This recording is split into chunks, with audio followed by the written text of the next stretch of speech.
Okay, I'd like to welcome everybody to this evening's meeting of the, actually joint meeting of the City of Salem Budget Committee and the Salem Urban Renewal Agency Budget Committee. And if we could start with a roll call, please. Mayor Bennett? Here. Member Kaser? Present. Member Anderson? I'm here too. Member Nanke? Here. Member McCoy? Here. Member Osick? Here. Member Hoy? Absent. Member Cook? Here. Member Lewis? Here? Member Nordike? Here. Member Kylowite? Here. Member Bailey? Absent. Member Moore Green? Here. Member Bassett? Absent. Member Hazlitt? Absent. Member Bergman? Here. Member Milton? Absent. All right, if you would join me in the Pledge of Allegiance. The Pledge of Allegiance to the flag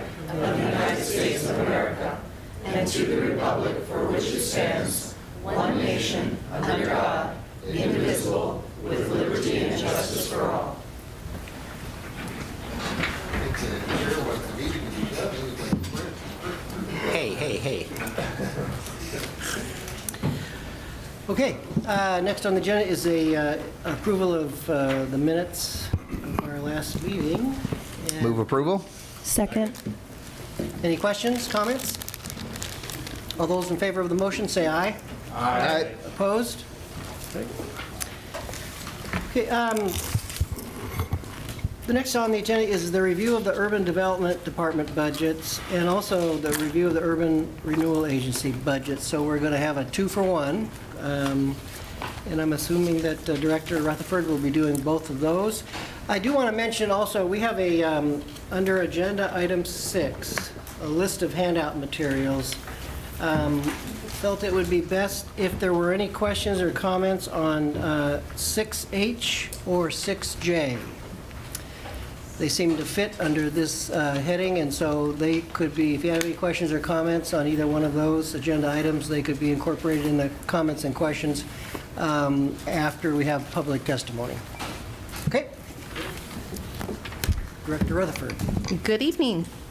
I'm Kristen Rutherford, and I'm the Director of the Urban Development Department. I want to thank my staff that's here this evening and Renee Frazier for helping me put together this budget presentation. I'm honored to be here to present to you the proposed 2017-2018 budget. The Urban Development Department represents a staff of 36.5 city employees, and we administer a total budget of $99.3 million that includes 10 city and agency funds. The specific funds managed by the department include a small portion of the general fund, the airport fund, community renewal, these are our federal funds, the parking fund, the leasehold fund, city construction funds, and urban renewal funds. So tonight I'll be giving you a brief overview of each of these funds and the projects and programs that are proposed for fiscal year 2017-18. Urban Development's general fund budget consists of staff and materials to support a variety of city and urban renewal agency programs. Most of the total $5 million budget is reimbursed by dedicated city and agency funds. Urban Development's net cost to the city's general fund is approximately $1.2 million, and this primarily funds our social service programs, parking services, and general economic development activities that are outside of our urban renewal areas. In partnership with SEDCOR, we will continue our efforts to retain and expand existing businesses while still marketing and competing for new companies and jobs to locate in Salem. In addition, our staff will market the city's site reuse and revitalization program. This is the Brownfield program. It's a program that's funded with an EPA grant that funds assessment and reuse planning for brownfield sites citywide. We will also continue to support the city's social service programs and allocate $387,000 to local social service agencies that provide emergency services to the community. The airport fund accounts for revenues and expenditures associated with the ongoing operation of the Salem Municipal Airport. The base revenues for the airport come from over 130 ground and building leases, which make up about 95% of our total yearly operating revenue. These funds support the operation of the airport. state and federal agencies provide funds for our capital improvements at the airport. In addition to the $1.94 million operating budget, the proposed construction budget of $4.7 million includes the funds that are needed to make improvements to the primary runway. The budget before you proposes to continue current level of operations required to maintain our FAA Part 139 certificate, ensure compliance with our FAA grant assurances, focus on bringing additional development to the airport to increase revenue, and to rehabilitate the primary runway, which is runway 1331. This project includes a complete mill, overlay, and grooving of the center 100-foot section of the runway and restriping the entire runway. This project was funded 90% with a grant from the FAA and with matching funds provided by the city's general fund and airport operating fund. As mentioned during our presentation last year, operating costs for the airport continue to outpace yearly revenue. Savings from an eliminated position and revenue from sale of right-of-way to the city have allowed the fund balance to increase over the past 2 years. However, that fund balance will be reduced each year as costs increase, as indicated in the 5-year forecast. There are many deferred maintenance projects at the airport, and while federal and state grants are often available for these projects, the airport has to have funds available to provide a local match, which is typically 10% of the total project. This is why we've been focusing on growing our contingency within this fund so that we can decrease dependence on the general fund in the future. The airport has relied on the general fund to supply these matching funds for the last 2 capital projects completed. Staff will continue efforts to attract new development to the Salem Airport and to increase needed land lease revenue to ensure the airport operates without additional general fund support. The Community Renewal Fund consists of dedicated revenues received from the city, or by the city, from the U.S. Department of Housing and Urban Development. These monies fund programs that focus on economic development, homelessness prevention, safe and affordable housing, community revitalization, and support for social services. All funds are allocated in accordance with priorities that are identified in the city's 2015-2019 consolidated plan, as well as the annual action plan that is recommended by the Community Services and Housing Commission. The annual action plan is adopted each year by the City Council and then approved by HUD. This year's budget is focused on projects to support business development opportunities, address homelessness or those at risk of becoming homeless, and provide key emergency social services for very low-income citizens. The parking fund accounts for the revenue and expenditures associated with the downtown parking district. The primary sources of revenue for this fund are the downtown parking tax and parking permit fees from the downtown parking structures. The proposed budget for the parking fund maintains the current service level for the operation and maintenance of the downtown parking district and the parking structures. Capital improvements to the structures, downtown police services, and contracted services for downtown cleanliness, downtown promotion, and installing holiday decorations are also proposed in this budget. Historically, the parking fund has not generated enough revenue from the downtown parking tax and permit fees in the downtown parking garages to fund the needed capital improvements to the parking structures. A combination of urban renewal and parking funds has funded these capital needs over the past 10 years. However, significant savings on capital projects over the last 2 years and increased permit revenue will allow the parking fund to create a reserve and set aside funds for future capital projects. In addition, the proposed budget includes a 2% increase to the downtown parking tax, which will generate approximately $8,000 of new income. This is the maximum increase that is allowed under Salem Revised Code Chapter 7. The Leasehold Fund provides for the operation and maintenance of city-owned lease spaces on the ground floor of the Chemeketa and Liberty Parkades. There are 2 primary sources of revenue for this fund: tenant lease revenue and common area and utility reimbursements. These funds are used to operate and maintain the leasehold areas and provide funds for tenant and capital improvements as needed. In the proposed budget, current service levels for routine operation and maintenance are sustained. 2 capital projects are also planned. These are storefront glass replacement and awning replacement at the Chemeketa Parkade. This fund has remained stable for many years. The tenant lease spaces are currently 97% occupied, with 1 vacancy at the former Urban Alley location. An additional vacancy in the Liberty Parkade is expected when Northwest Financial Advisors' lease terminates next fiscal year. Those vacancies were anticipated, and the proposed budget includes reduced lease revenue to reflect this. This concludes my presentation on the City of Salem funds administered by Urban Development, and I'd like to pause here and answer any questions you may have on this portion before I move on to the Urban Renewal Agency funds. Actually, well, if it's all right with the committee, if we could have the second report and then have public comment on both and then questions on both. So you're up again. All right, very well. I will move on. Urban Renewal Agency. The Urban Renewal Agency of the City of Salem currently manages 7 urban renewal areas within the city. The urban renewal areas are the Riverfront Downtown, North Gateway, West Salem, Fairview Industrial Park, Mill Creek Industrial Park, McGillcrest, and South Waterfront urban renewal areas. Revenues generated from the increase in property tax collections or tax increment from each of these areas are managed as separate funds and can only be used to fund bricks and mortar capital projects within the respective area, including associated development services and administration. The projects themselves must be located within the urban renewal boundary and identified in the area's urban renewal plan to be eligible for funding.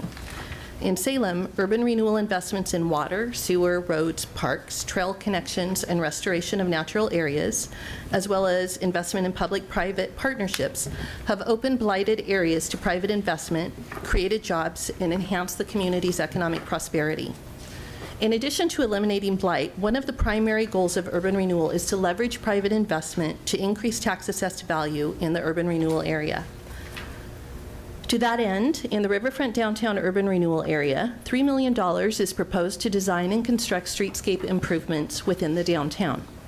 Public outreach and design will kick off next fiscal year with some likely near-term spot improvements. Construction of a larger scale project won't be budgeted and scheduled until design is underway and we have estimated costs. $5 million is included for the agency's Downtown Capital Improvement Grant Program. $200,000 is proposed to convert a portion of State Street from a one-way street to a two-way street to improve traffic mobility. And $150,000 is included to design and construct alley improvements downtown. The proposed budget also includes funding set aside for opportunities that may arise mid-year, preliminary design of permanent improvements to the north end of the Courthouse Square area, and the agency's Toolbox Loan Program. Since May 2014, this urban renewal area has awarded 21 capital improvement grants totaling approximately $3.8 million to building projects that are needed for business growth and expansion, preservation, housing, or new construction. In the North Gateway urban renewal area, $4.7 million is proposed to design and construct streetscape improvements on Portland Road. $3.1 million is included for the agency's commercial loan and grant programs, and a $650,000 developer grant is proposed to construct street and sidewalk improvements to support a new 180-unit affordable housing development. Since 2015, this urban renewal area has awarded 10 grants and currently has 5 pending applications for an approximate total of $3.9 million. Most of these grant awards are a result of our small business outreach efforts. In April of last year, the Urban Development Department launched a small business retention and expansion program and has contacted more than 150 small businesses in our North Gateway, Fairview, and West Salem urban renewal areas. In the West Salem urban renewal area, $500,000 is included for the agency's grant program. $75,000 is proposed to implement code changes that increase flexibility and uses within the area, and $10,000 is proposed to assist with local park improvement projects. The Fairview Urban Renewal Plan reached its maximum indebtedness level in fiscal year 2013-14.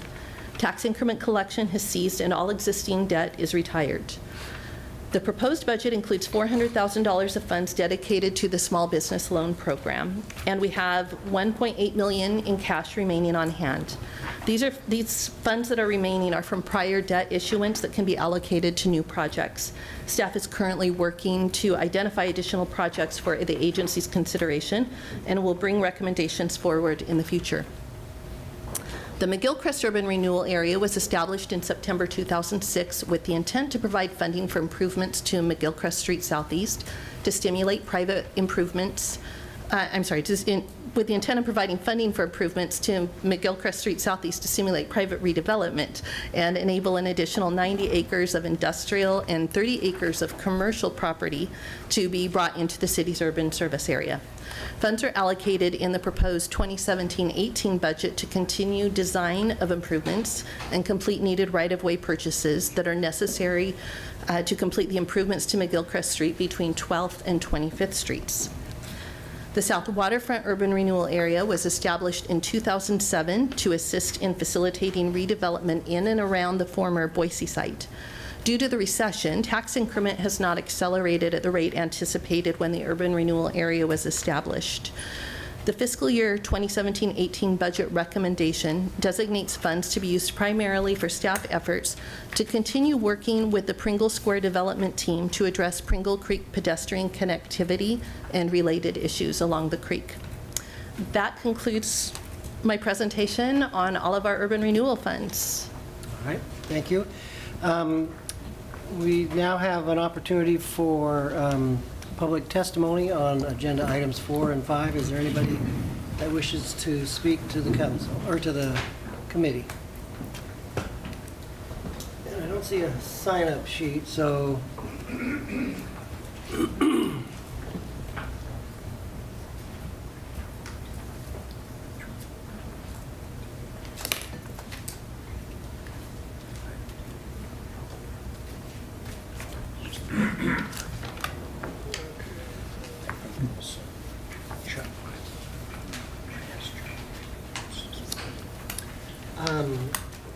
yeah, I see Chuck Lee is signed up to speak. I don't know if you want to speak on these issues or if you had something else you wanted to. Probably something a little bit different. Is this a good time? Yeah. Why don't you do that now?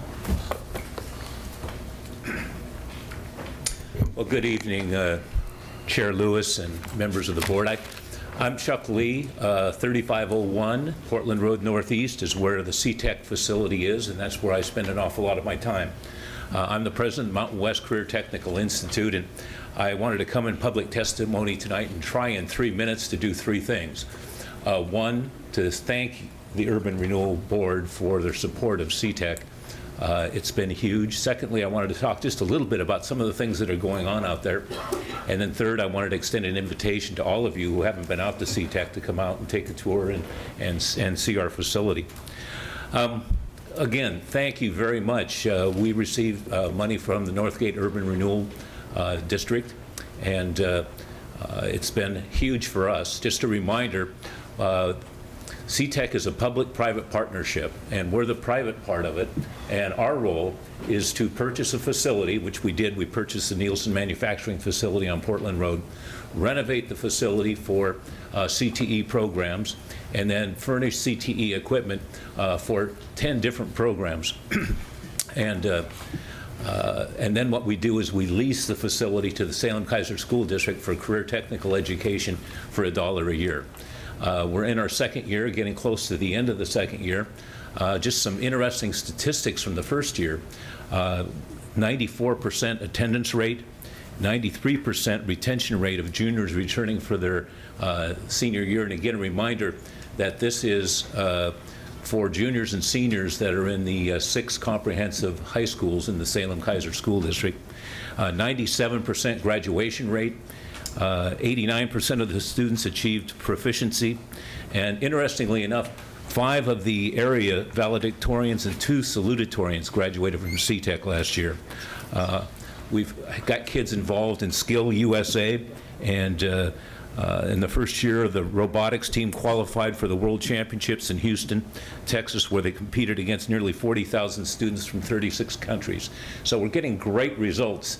And again, it's happening because we're able to bring philanthropy, foundations, corporations, industry, business, and groups like yours to the table to provide resources that the public schools don't have. So it's a unique public-private partnership. We have visitors coming from all over the state all of the time. And even nationally, we've had people come and take a look at it because they think this is a program that can be replicated statewide or throughout the country.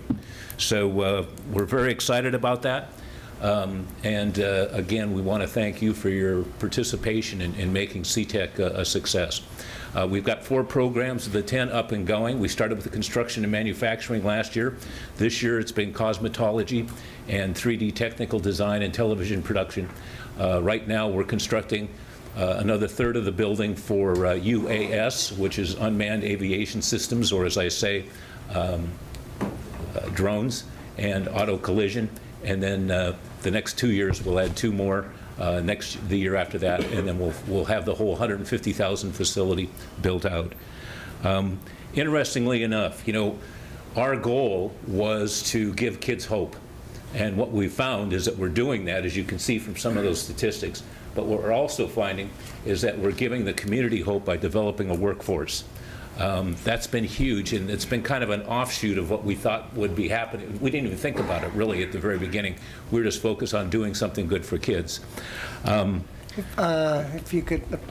Last thing. Okay. We're having a career fair on a week from Monday, and interestingly enough, we've got 40 businesses coming in to talk to our kids and hire our kids for summer jobs and other opportunities and things. And we probably could have had a lot more, but we just don't have the room to have more than the 40, so we cut it off. So again, thank you very much, and I don't know if anybody has any questions or.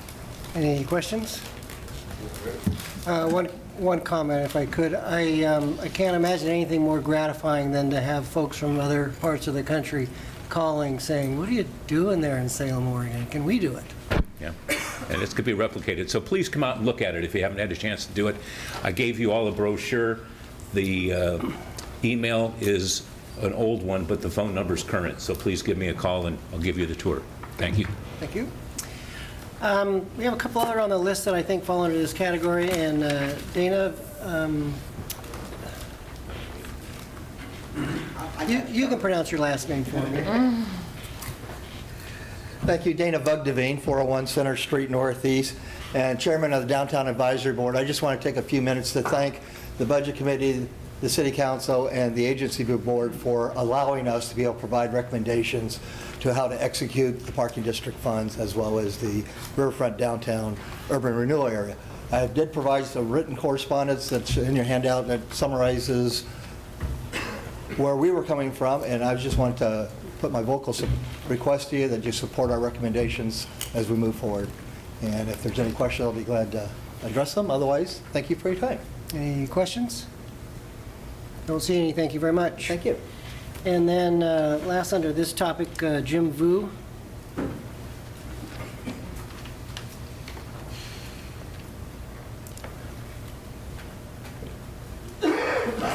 Hi there, Jim Vu, 466 Court Street Northeast. I am here on behalf of the Salem Main Street Association, and actually as part of the DAB recommendations, we have a line item on there specifically to fund with the Salem Main Street Association. There's about approximately $38,000 request as starter for us as a Main Street organization, and the purpose and the idea, to give you guys an idea where we're taking the direction, is being able to pull and interact with the downtown businesses to understand where they want us to prioritize. We have 4 mainstays within the Main Street Association: economic vitality, design, promotions, and I think what the key point is being able to ask those businesses downtown what they want us to do. So that's going to be the starting point for us to prioritize in our first year. What we hope to be able to do is come back to you a year from now and just show you all the success we've done to be able to help revitalize and continue this momentum of downtown Salem. That is all. Any questions? All right. Thank you very much. Thank you. Okay. Anybody else who wants to speak to the committee on agenda items 4 and 5? All right, don't see any. Any questions from the committee for Director Rutherford on agenda item 4, 5, and also the correspondence 6H and 6J?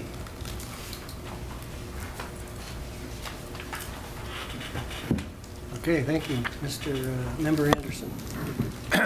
Thank you. I have a kind of a general overall question on the potential of community development block grants coming from the current administration.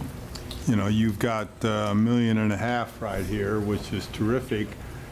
Do you think you're really going to get it? I do. We have had recent communication that indicates that we will be receiving what has been proposed for 17-18. Good. Now, we won't see actual confirmation of that probably till the July or August timeframe. And do you anticipate that that might continue during the current administration or not? Because this is the first. That is hard for me to say. Well, I probably have a different take on it. Then on page 106 of your report, and this is digging way down in the weeds, but promote and implement environmental best practices. Last year you had a staff of a half and expenditures of $275,000. This year you have a staff of not even a half, it's 1/20th, same last year and this year, but you're only spending $10,000. What happened there? So this same staff person is a project manager within the department that spent a lot of time last year on lead recertification at the convention center. We've gone through that process, and their staff time is now being devoted to other efforts. Great. And then one final question. The downtown parking tax increased by 2%, yet the revenue you're getting in decreased by $9,000. I presume that's because you've got less businesses down there, or what happened with an increase in tax, the revenues go down? Yes, well, so yes, you can have both. You can have an increase to the tax, but if you have fewer businesses or things in flux, or maybe new businesses that haven't come on the system yet, you could see the decrease. That was my assumption. Yeah. Thank you. Any other questions for Director Rutherford? Member Nordyke.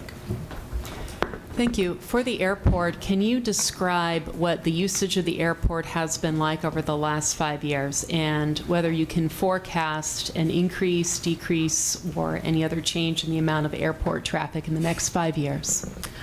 I'm going to ask our airport manager, John Pascal, to address that. Hi, John Pascal, the airport manager. I think probably I don't have the statistics with me, but in terms of actual aircraft operations, they've increased fairly steadily over the past 5 years from roughly 32,000 up to about 36, 37,000 operations per year. What we've seen, kind of trying to track as best we can, is actually an uptick in business jet traffic coming into the Salem area to do business, and a little bit of a kind of a downtick in sort of small private general aviation traffic. And so, but generally, it's been increasing, by a few percent every year. That answers your question? And yes, and as a follow-up, do you intend on adjusting your leases or other rates to compensate for this increased usage of the airport? We have actually undertaken some market rate studies and some increases to our existing leases. Those aren't really necessarily tied to the amount of traffic that comes through. A lot of the traffic that visits the airport is what we call transient traffic, so it's visitors to the area for a day or two or more. And that's going to separate it from the ground leases that we have on the airport for what we call our home-based tenants and our businesses that are on the airport. But we do certainly, every 5 years, so it'll happen again in 2020, we do an appraisal of the entire airport property that sets our ground lease rate. And then we look at market rates for fuel, flowage fees, and parking fees, and other ways that airports collect revenue. Okay, thanks. Member Nanki. Yeah, follow up on airport issue. I was just thinking as you were talking about Eclipse. Yes. Do we expect mass quantities of aircraft coming in and circling around said morning? It's hard to say. That's a good question. Some of my colleagues in other airports that are kind of in the path of totality, like Madras and Newport, Madras specifically, they've been taking reservations and they're going to have a full house. And yet we haven't had a lot of requests for like large fly-ins. We know that we're going to have at least a couple of what we call flights of 20 or 30 aircraft visiting, the Salem airport. But there's a lot of folks that are going to Albany, Independence, places without intersecting runways, places without air traffic control towers, places without National Guard bases. We are working with our air traffic control tower to address pilots that want to fly during the eclipse, and ideally we'll have them go outside of Salem's controlled airspace so that we don't have conflicting traffic, everybody trying to watch the eclipse from their aircraft at the same time. So it's kind of a new, unique thing that a lot of us have never been through, and so we're sort of kind of managing it as we go along. So I do expect a busy day. It's hard to say how busy, and it's really hard to plan for what you don't know you're going to have. So, but we're working with our local tenants and trying to figure out things like parking and egress in and out for aircraft and those sort of conflicts. Well, we'll all be looking up, so we'll be able to tell kind of air traffic. With your glasses. All right, Member McCoy. Thank you, Kristen. In the reading, I saw there was some talk about rezoning the north downtown riverfront, and there's some budget in there. Could you sort of bring me a little more specifics on how it's zoned and what you would envision rezoning it as, and the result that would come from that? Sure. So right now, the zoning in that area includes overlays, and it's something that we're looking at trying to streamline so that it is more clear to prospective developers. What we're envisioning, although we haven't really started this process yet, is something that would be more of a mixed-use development. We don't have, as I understand it, a mixed-use zone in the city that we could just drop down in that area right now. Is currently being explored along the State Street area. So we're looking at this effort kind of following the conclusion of State Street and some new design standards along State Street that we might be able to replicate along the north waterfront that would allow for a mix of housing and retail. Any other questions? All right, thank you. That brings us to agenda item 6 and handout materials. Budget Director Kelly Jacobs will give the presentation. I do want to ask the members to listen closely, as we did with the two correspondents, 6H and 6J, adding it to the discussion on agenda item 4. We're going to be taking some of these other correspondences and coupling those with agenda items. So sharpen your pencil and pay attention.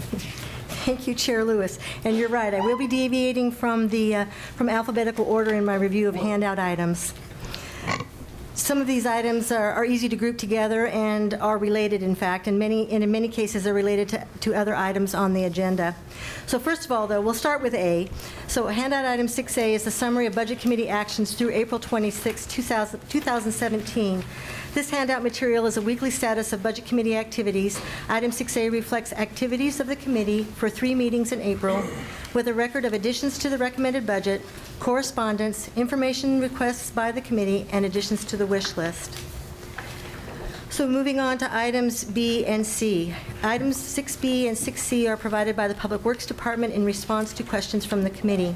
Any questions related to these 2 items may be directed to Public Works staff following item C, the Marine Drive Capital Improvement Project presentation. Moving on to items 6D, 6F, and 6G.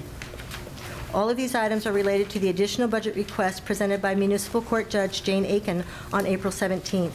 Item 6 6D is information provided by the city manager, and items 6F and 6G are additional correspondence from Judge Aiken regarding budget request priorities and court security. It is my suggestion that discussion of items 6D, 6F, and 6G occur during the committee's policy discussion, agenda item 11, near the end of the meeting. Items of correspondence 6E from the West Salem Neighborhood Association and 6I from EM Easterly relate to the capital improvement project on Marine Drive. Correspondence item 6M from Elliot Brody addresses pedestrian and bicycle safety. Any questions to staff regarding these 3 items of correspondence may be addressed following agenda item 7, and again, that is the Marine Drive presentation. Item 6H, correspondence from Brian Hines regarding URA grants, and item 6J, correspondence from the Downtown Advisory Board, were discussed during the Urban Renewal Agency and Urban Development Department presentation. So that brings us to items K and L, 6K and 6L. The 2 errata sheets this evening, errata sheet 3 and errata sheet 4, have budget impacts. I would like to suggest that the committee address errata sheet 3, item 6K, the addition of a paralegal position, following presentation of the legal department budget. I would like to address errata sheet 4, item 6L, at this time, and provide a brief explanation and request the committee's approval of the staff recommendation. As I noted in this report, the Budget Office and city departments reforecast year-end estimates for all city funds on a regular basis. However, there is a period of time when it is more challenging to perform monthly reforecasts on all components of the general fund while actively developing the upcoming year budget. Over the past 2 weeks, a more intense level of scrutiny has resumed, and as the result, I would recommend an increase in fiscal year 2017-18 beginning working capital of $701,580. This increase is the result of anticipating additional revenue in fiscal year 2016-17, as well as additional savings. As I noted in the report, the additional savings can be attributed to challenges we are managing with employee attrition and retirements, and then recruiting to refill vacancies. At this point in the budget review process, the addition of $701,580 in beginning working capital for fiscal year 17-18 would create an equivalent increase to unappropriated ending balance. I would be happy to respond to any questions and request the approval of staff recommendation for errata sheet 4. So if we could pause here, and if I could have a motion on agenda item 6L. Staff recommendation? Errata 4? Second. Been moved and seconded. Are there any questions, comments? All right, all in favor of the motion, say aye. Aye. Any opposed? Same sign. Okay, if you want to finish up now. Thank you, and then that brings us to our last item of handout material, and that's emergency response information, handout item 6N, and this is provided by the fire department as additional context for the department's budget. And that concludes my review. Okay, any questions at this time for Director Jacobs? All right, don't see any. Thank you. Thank you.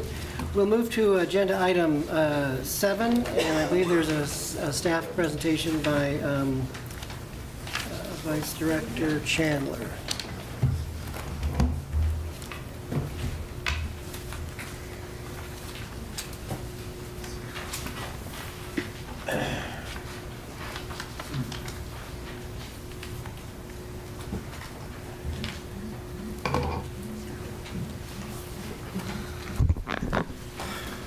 Hi, thank you. I am Robert Chandler. I am the Assistant Director of Public Works, and it is my pleasure to be here to brief you on Marine Drive, which was the subject of quite a bit of discussion at your April 12th meeting. And one of the outcomes of that meeting was a request for more information about this project. I believe it was Member Bailey who said he felt as if he'd walked in the middle of a movie. And so my job before you is to give you, if you will, the prequel, summarizing about 20 years of transportation planning specific to Marine Drive. The specific topic is on page 90 of book 2 of 3 of your budget books. It's under construction fund, item number 3, which talks about construction at Marine Drive. But I think first, a good question to answer is, where is Marine Drive? So this is an overhead of West Salem, and just with large print labels, there is Wallace Road. To the south is Glen Creek Northwest, and at the northern end is River Bend Road. And several of the other roadways that were mentioned during the April 12th meeting, you'll see there's Cameo Street, there's Fifth Avenue Northwest, and that's where Harrod is. And Marine Drive, as we sit here today, and for those of you on the 12th who looked up on your smartphone applications, you found out that Marine Drive is there, which I think was disappointing to some of you given the length of the discussions. So this is where Marine Drive is today. The Marine Drive of the future looks something like this. This is an alignment that came about in a study completed almost exactly 20 years ago. It was adopted in June 1997. It was called the Wallace Road Local Access and Circulation Study. This alignment was then adopted a year later by City Council in the Transportation System Plan in amendments made in 1998.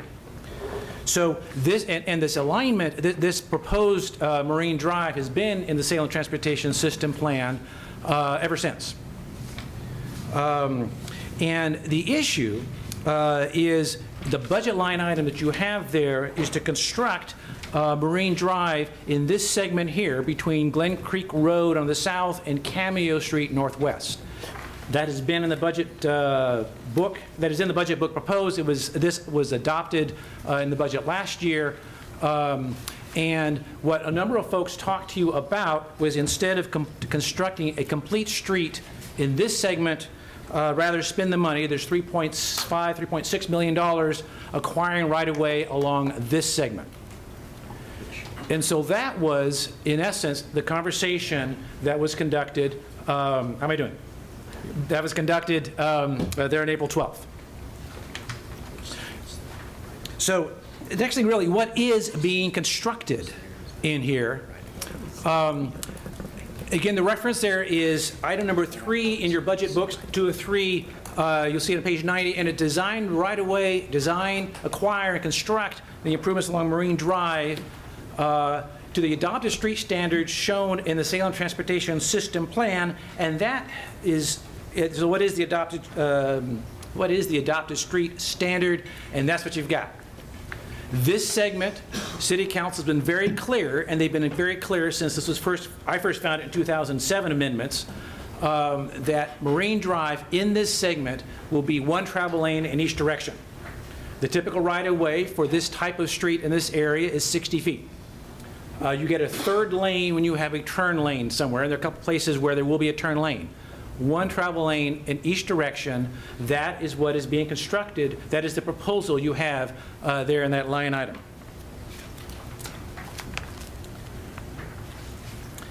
So really, in summary, what is being proposed is consistent with the 97 local access road. And let me back up. The word consistent, I had a hard time coming up with the right word, because when I say it's consistent, it doesn't mean it was identical from all these different things. Even the 1998 adopted alignment is different from the 1997 proposed alignment. But over these years, over the course of 5 transportation system plan amendments and 6 entries of council-adopted construction budgets, what you have before you is consistent with that sequence of actions over the past 20 years. It is what you really have before you is a transportation improvement that the concept was 20 years ago, 2 decades old. City Council adopted that, even though it was identified 20 years ago to meet a forecasted need based on increased population and increased road use that was anticipated at Wallace Road. And Council adopted it beginning in 1998, even in the absence of 3 critical components for a capital project. At that time, land use actions had not been taken specific to expanding the urban growth boundary. At that time, it was adopted, and even now, segments of this proposed right-of-way are still in unincorporated Polk County outside of city jurisdictional limits. And when Council adopted in 1998, there was no identified funding source for it. And I think council understood then, as they do now, that this project had to be constructed and completed in phases. It is also consistent with the council direction from February 2016, which was to design, acquire, and construct a segment of Marine Drive in the vicinity of Cameo Drive within the urban growth boundary. And I will conclude with, again, this is what's being constructed. 60-foot right-of-way, one travel lane in each direction on that segment of the proposed alignment of Marine Drive. Constructing big transportation projects occur in phases. And what this does, it anchors a southern portion of the expanded portion of Marine Drive over the years. And in the West Salem Business District Action Plan, it also serves as an anchor point for proposed roadway improvements on a proposed 2nd Avenue extension, runs underneath Wallace Drive, and connects to the southern end of Glen Creek. So, ladies and gentlemen of the Budget Committee, that concludes my presentation, subject to your questions. Member Nordyke and then Member Bailey.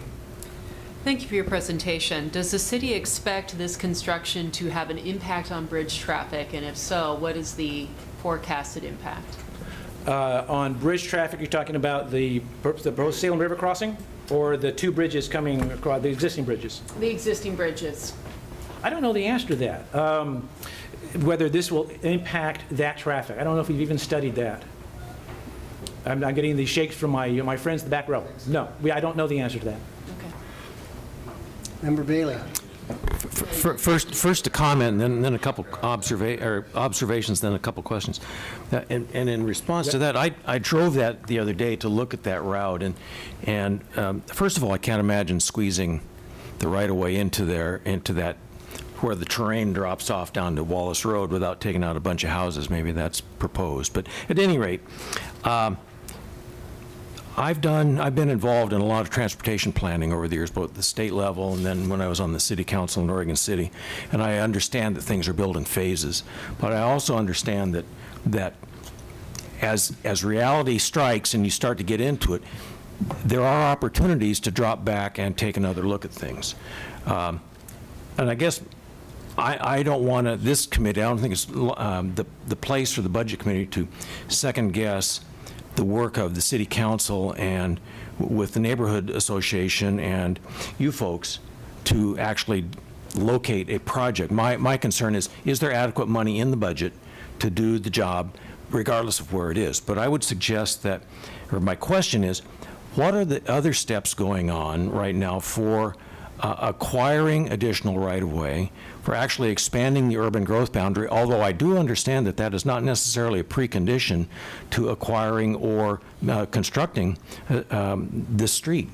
So I just want to know where we are in the larger planning, because I think one of the things I picked up, and I did have a subsequent discussion with one of the people that's involved out there on West Salem in this issue, is that there is a concern that building this one segment will not impact the bridge because it really won't impact anybody other than the people that live in that neighborhood who already have access, egress, and in and out of their neighborhood. So I think the concern has been that you build this, and then what? And then what? So I think the idea was to spend the money in trying to further the entire project, not necessarily construct one segment for which it's really not going to benefit the neighborhood because they've already got a way in and out. So all that said, I'm not necessarily opposed to the money in the budget for this project, but I would expect the council to further discuss it and to work out what is the most logical sequencing given the rest of the need to acquire right-of-way, expand the urban growth boundary, and so on. I have a question. And I appreciate your coming back, too. Thank you. Because I've heard it again tonight from Member Bailey's statement. The city of Salem should be able to build Marine Drive as it is without getting an urban growth adjustment. Can you address that? So I can tell you at the moment what has happened is the center line of this alignment has been surveyed through the length of it. So that's how we've had this alignment set up. The necessary expansions of the urban growth boundary have been made by land use actions in December of last year. That part of the land use actions, that is among all the land use actions there, are currently under appeal at the Land Use Board of Appeals. And if you, you cannot build, as I understand, you cannot build an urban roadway outside of the urban growth boundary. So that is one of the reasons why council, in its actions in February last year, said let's build it within the urban growth boundary, so we're not locked into complications of building or trying to build an urban road in the urban growth, outside the urban growth boundary. One of the other things that council adopted in the latest amendments, December, of the Transportation System Plan, also part of those land use actions, is they said that development along the rest of it, basically from Cameo north up to River Bend, that will occur over time with development. A good portion of that segment is still outside of city boundaries. It is in Polk County, unincorporated Polk County. And when development occurs, then there will be some, the right-of-way will be dedicated, and the developer tends to, will construct, typically, the developer constructs the roadway. That's sort of the longer vision of that. I think Director Fernandez also answered a question that came up of where would future monies come to build this incomplete, to build this completely, and that was ideally a future bond measure. We have $3.6 million allocated from the bond measure for acquiring rights-of-way for this Marine Drive alignment. The estimates presented to council in April of 2015 and 2014 dollars. The complete construction, which is design, acquisition, and right-of-way acquisition and construction, is about $22.5 million in 2014 dollars. It's kind of a long-winded answer to, I'm not sure I helped. Thank you. That's where we are. And again, correct me if I'm wrong, but the Streets and Bridges bond measure that was passed, this $3.4 million, was not just for right-of-way purchase, it was for a number of things. Could you elaborate on that? That is correct. I've got the language for the actual measure, but it was to, generally is to acquire land, acquire rights-of-way along the Marine Drive, or rights-of-way areas needed specific to the Salem River crossing. Member Anderson. Thank you. You're welcome. And thanks for this explanation, and thanks to Director Fernandez, who met with me last week to discuss this a little further. I think that the OAR you are looking at about construction of roads that are partially in and partially out of the urban growth boundary is 666-0012-0065 sub 3 sub small g. You think that's it? Well, just from my memory, I don't have anything here. Yes, I am. Yeah. And I know there has been a lot of discussion, and I'm pretty sure, Mr. Chandler, that there was this discussion back in 2016 when we adopted the plan. And the issue being how much can you construct when, if you look at, I'm looking at the map that was provided to us by the West Salem Neighborhood Group, which shows in the predominant green area just two little spaces, one by Hope Avenue and one kind of north of the curve there, that are actually outside the urban growth boundary.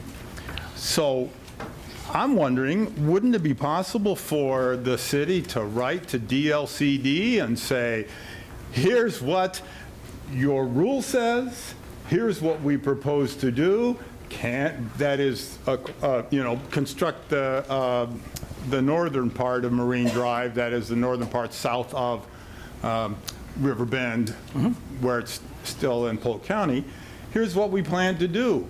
Do we have to make amendments to the urban growth boundary? Do we have to do all this stuff? Or will 660-0012-0065 sub 3 sub small g allow us to just do that under the provisions of that statute? Why can't we just write DLCD and ask them? I'm sure we could write DLCD and ask them for that.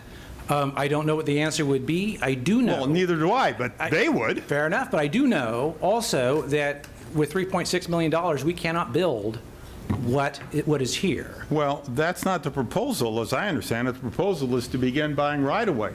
That's my understanding, too. So, of course, we can't build it, but we could start buying the right-of-way. Then I want to back up to your comment that the developers in the area from, let's say, north of Cameo Street, I don't know where the curve starts going north, that those developers would end up paying for the street and the curbs and all the sidewalks and all the things needed, which is kind of how the development works. Do the developers buy the right-of-way, or does the city buy the right-of-way and then the developers pay for the construction on the right-of-way? It's the latter. The developers will dedicate the areas necessary for the right-of-way.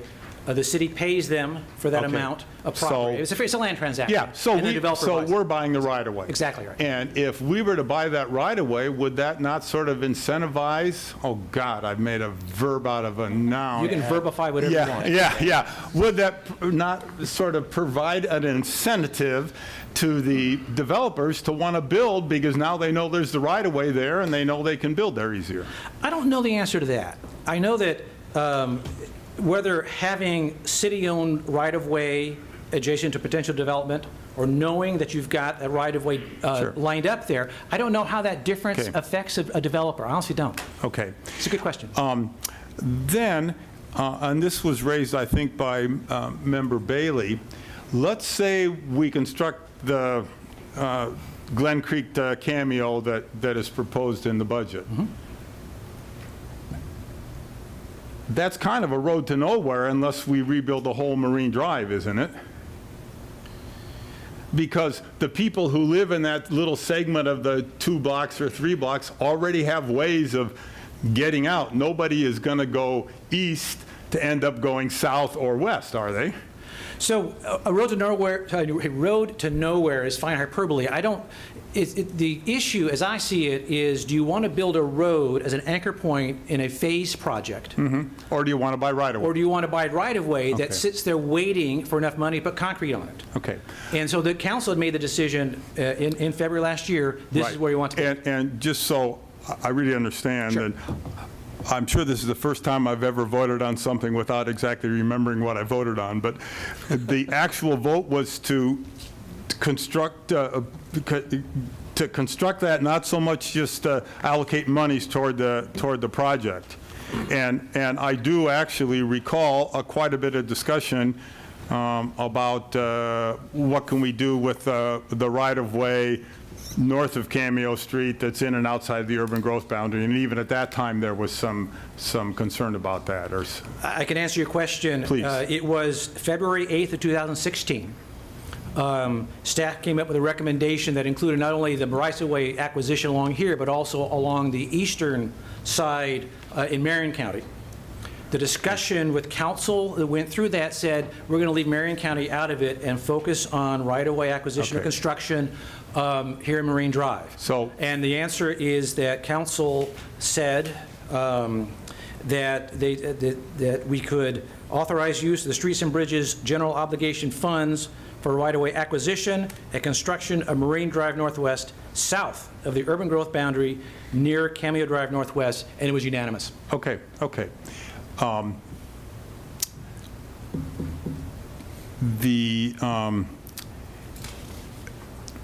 Am I correct in that there was some sort of discussion, because when you say right-of-way, et cetera, it sounds like at one point we're looking at the whole thing, and then for some reason it was narrowed down to Cameo Drive South? That's correct. The recommendation that came to council in February was specifically to keep the project within the urban growth boundary Okay. and specific to this area here.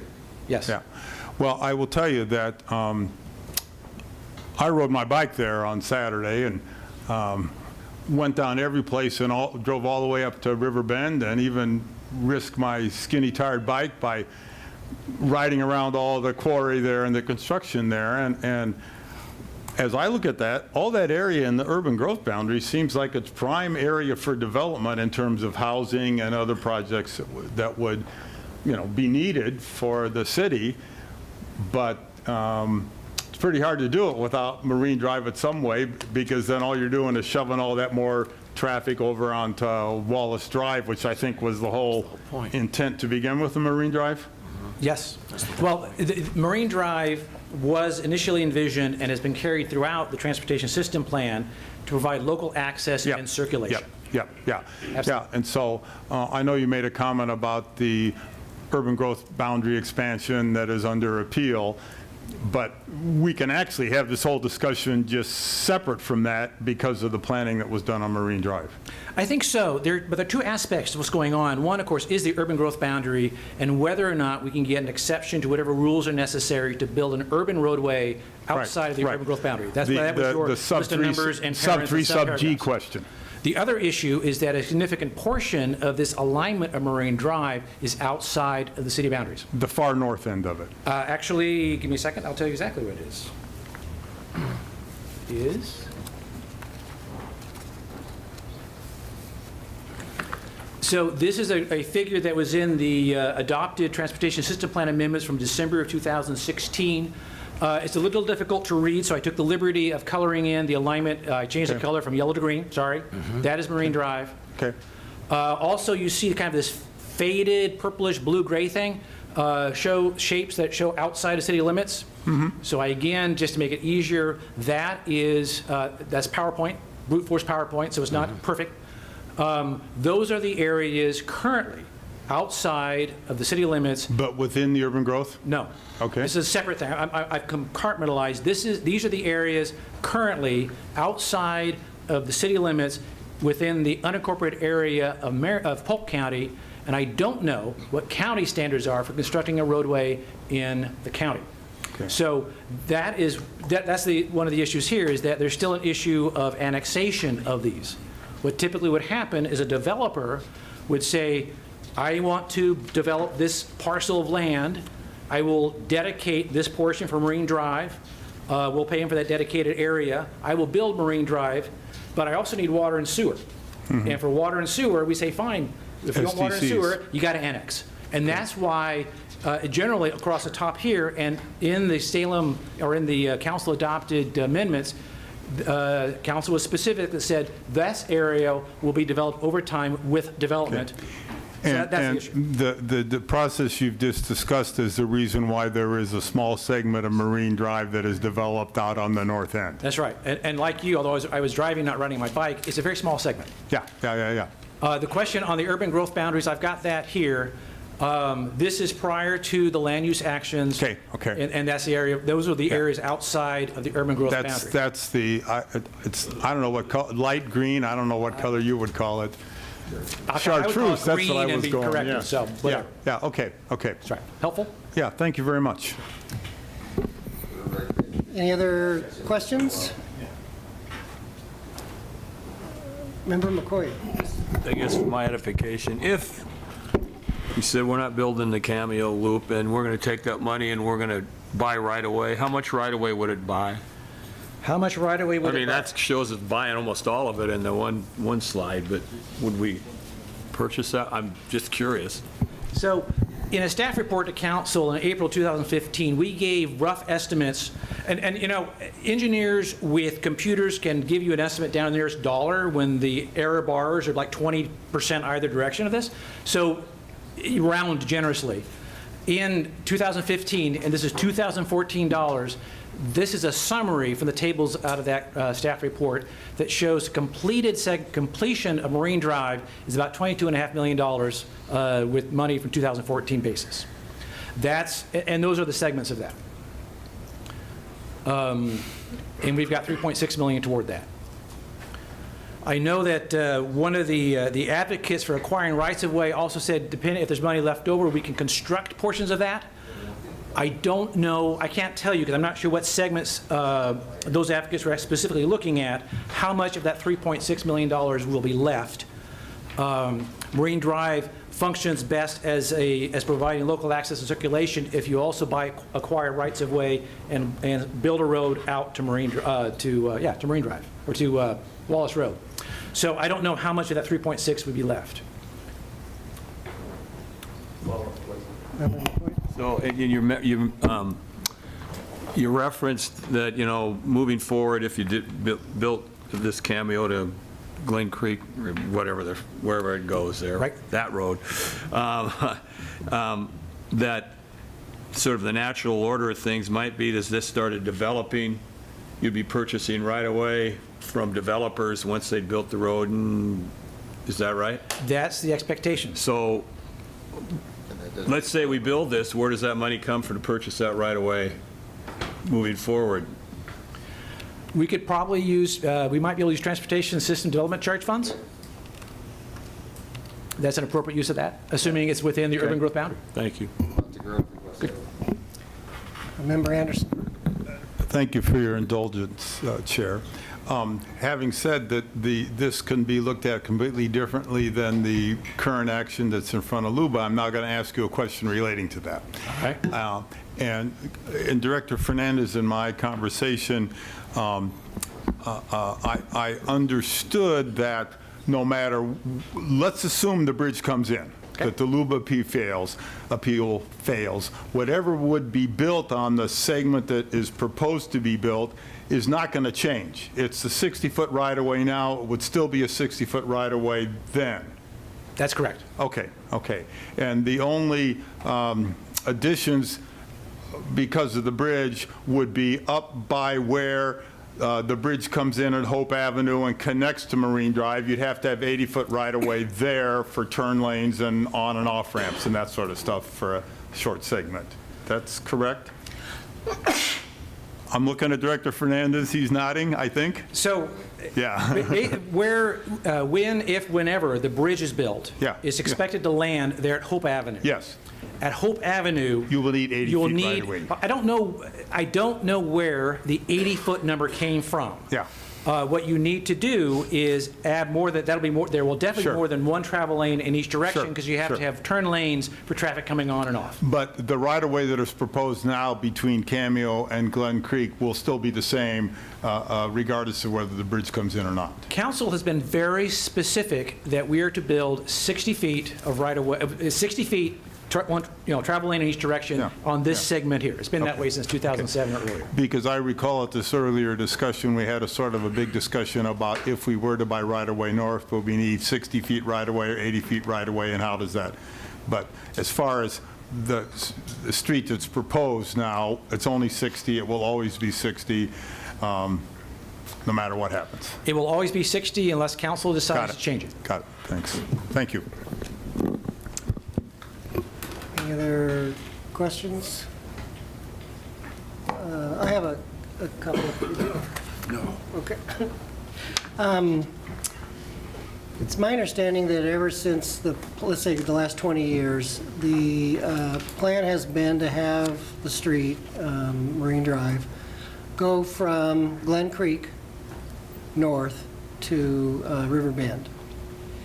Has it ever been in a plan where it would not start at Glen Creek, but it would start at Cameo and head north, or 5th and Cameo and head north, or has it always been Glen Creek? To my knowledge, it's always been Glen Creek. The 97 study started at Glen Creek. It actually went above River Bend Road when it was drafted. When council adopted amendments in support of this in the transportation system plan amendments the year later in '98, they chose to only extend it up as far as River Bend. Okay. In the proposal from the West Salem Neighborhood Association, it calls for the acquisition of right-of-way to start at 5th and Glen Creek and move north. And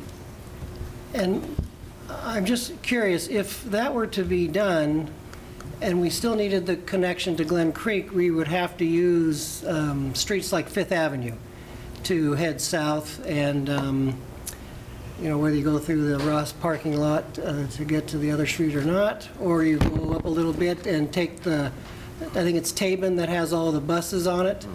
But I'm curious, what would you have to do to 5th Street to make it compatible with Marine Drive? So it's not been designed yet, so I'll tell you in general. So again, there's my pointer. So this is the segment that's being discussed. This is 5th Avenue here, and the idea is 5th Avenue extension to connect to Marine Drive here and then continue on north. This little spur has been in the transportation system plan, and I believe it was in the 97 report, I'm not sure, that is an alternative design should it prove that, I lost my pointer, the right-hand segment, the one that's proposed, is not feasible because of either proximity to the park or other environmental issues with that. As far as we know, we're doing the survey now, we will be doing the design. That contingency is not required because we think we can build this segment as intended. I have, Fifth Avenue right now is a pretty sleepy street. That's a non-technical characterization. And so I'm not sure what would have to be done to have Fifth Avenue then accept the traffic that would be coming down from Marine Drive, fully completed Marine Drive. But I suspect quite a bit, whereas if you've got this area on the proposed Marine Drive between Cameo and Glen Creek, it's waiting for that to come down. Okay, thanks. Member Kaiser. Thank you. Just have a couple of questions. If this segment between Cameo and Glen Creek were built, how much traffic relief would you expect to come off from Wallace Road? I don't know the answer to that. But Director Fernandez is coming to the podium. This is the can you call a friend thing. Peter Fernandez, Public Works Director. And it's the same answer as to the answer to Member Nordyke. This first segment has very little impact to traffic on Wallace Road or to traffic on the bridges. Frankly, Marine Drive won't have any impact to the traffic on the bridges ever because it's not its intent. Its intent is to provide access for the properties, developing north of Cameo to have access down to what I call downtown West Salem, or access out to the signalized intersections of Wallace Road.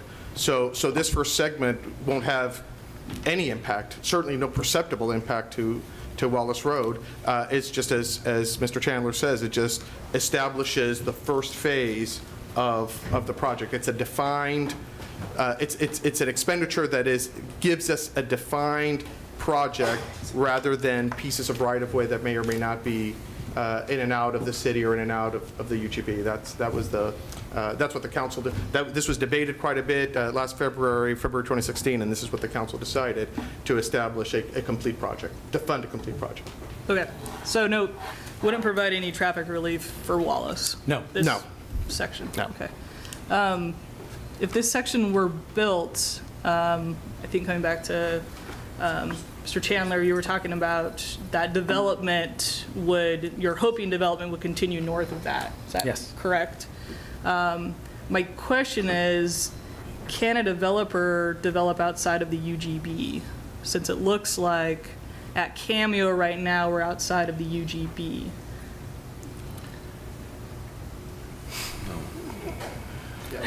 No.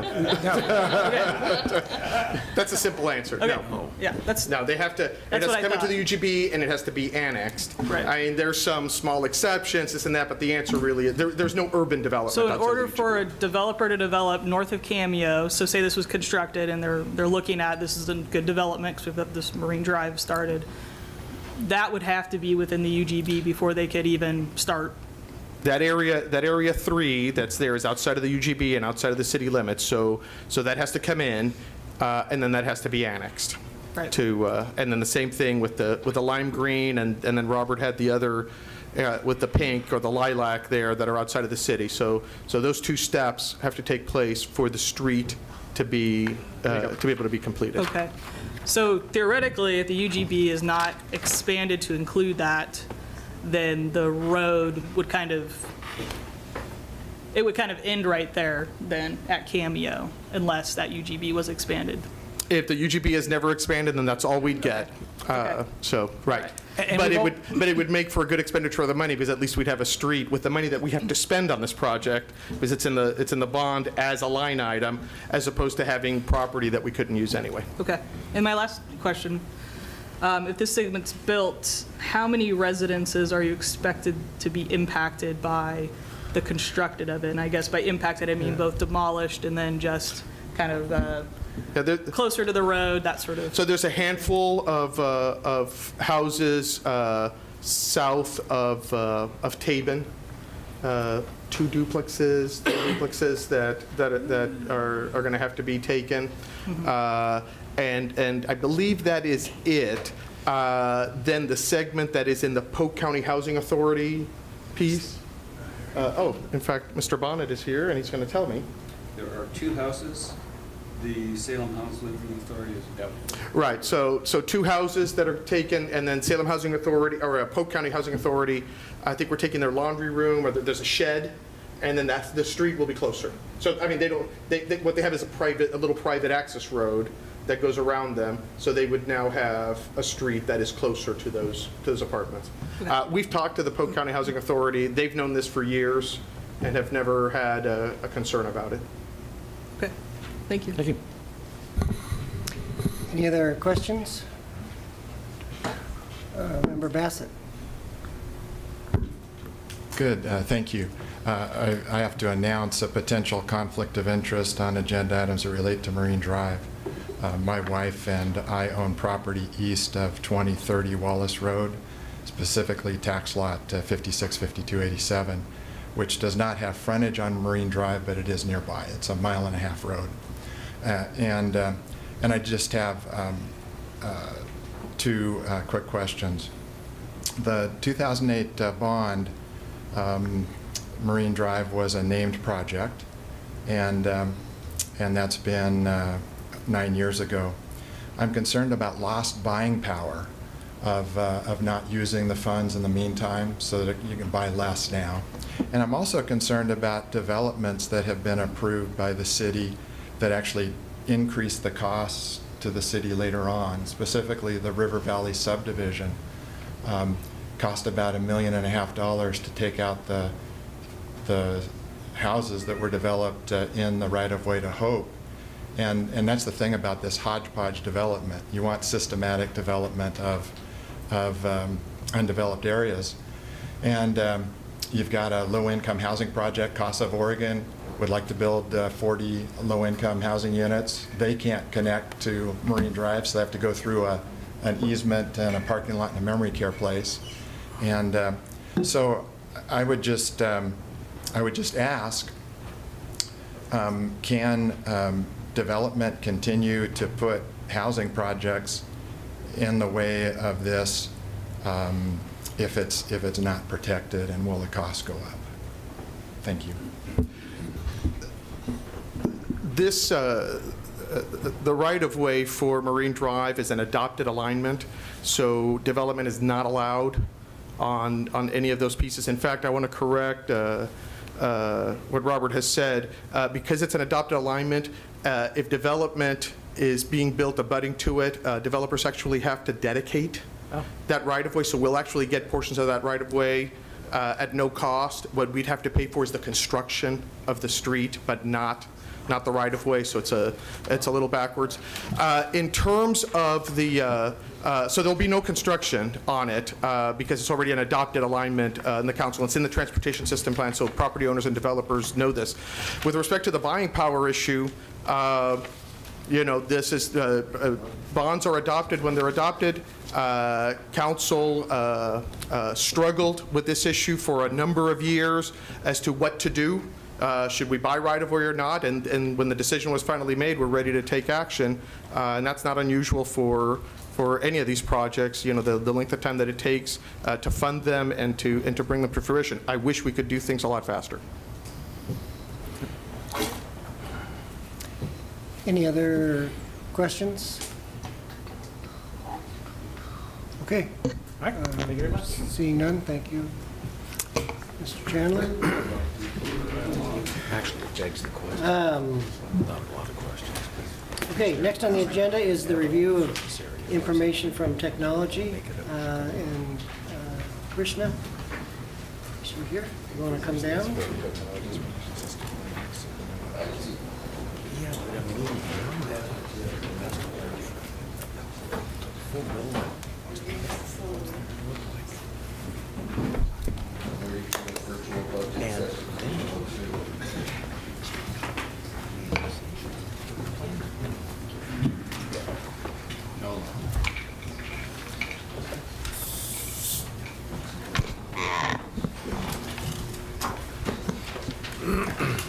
All right.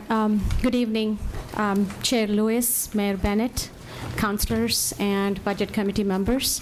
I'm Krishna Namburi. I'm the director for Information Technology Department. And it's my pleasure to present you this evening the proposed budget for Information Technology Department for 17-18. With me, I have my IT leadership team, Chuck Fauser, Tiffany Corbett, Paul Bagrovich, and Susan Blom.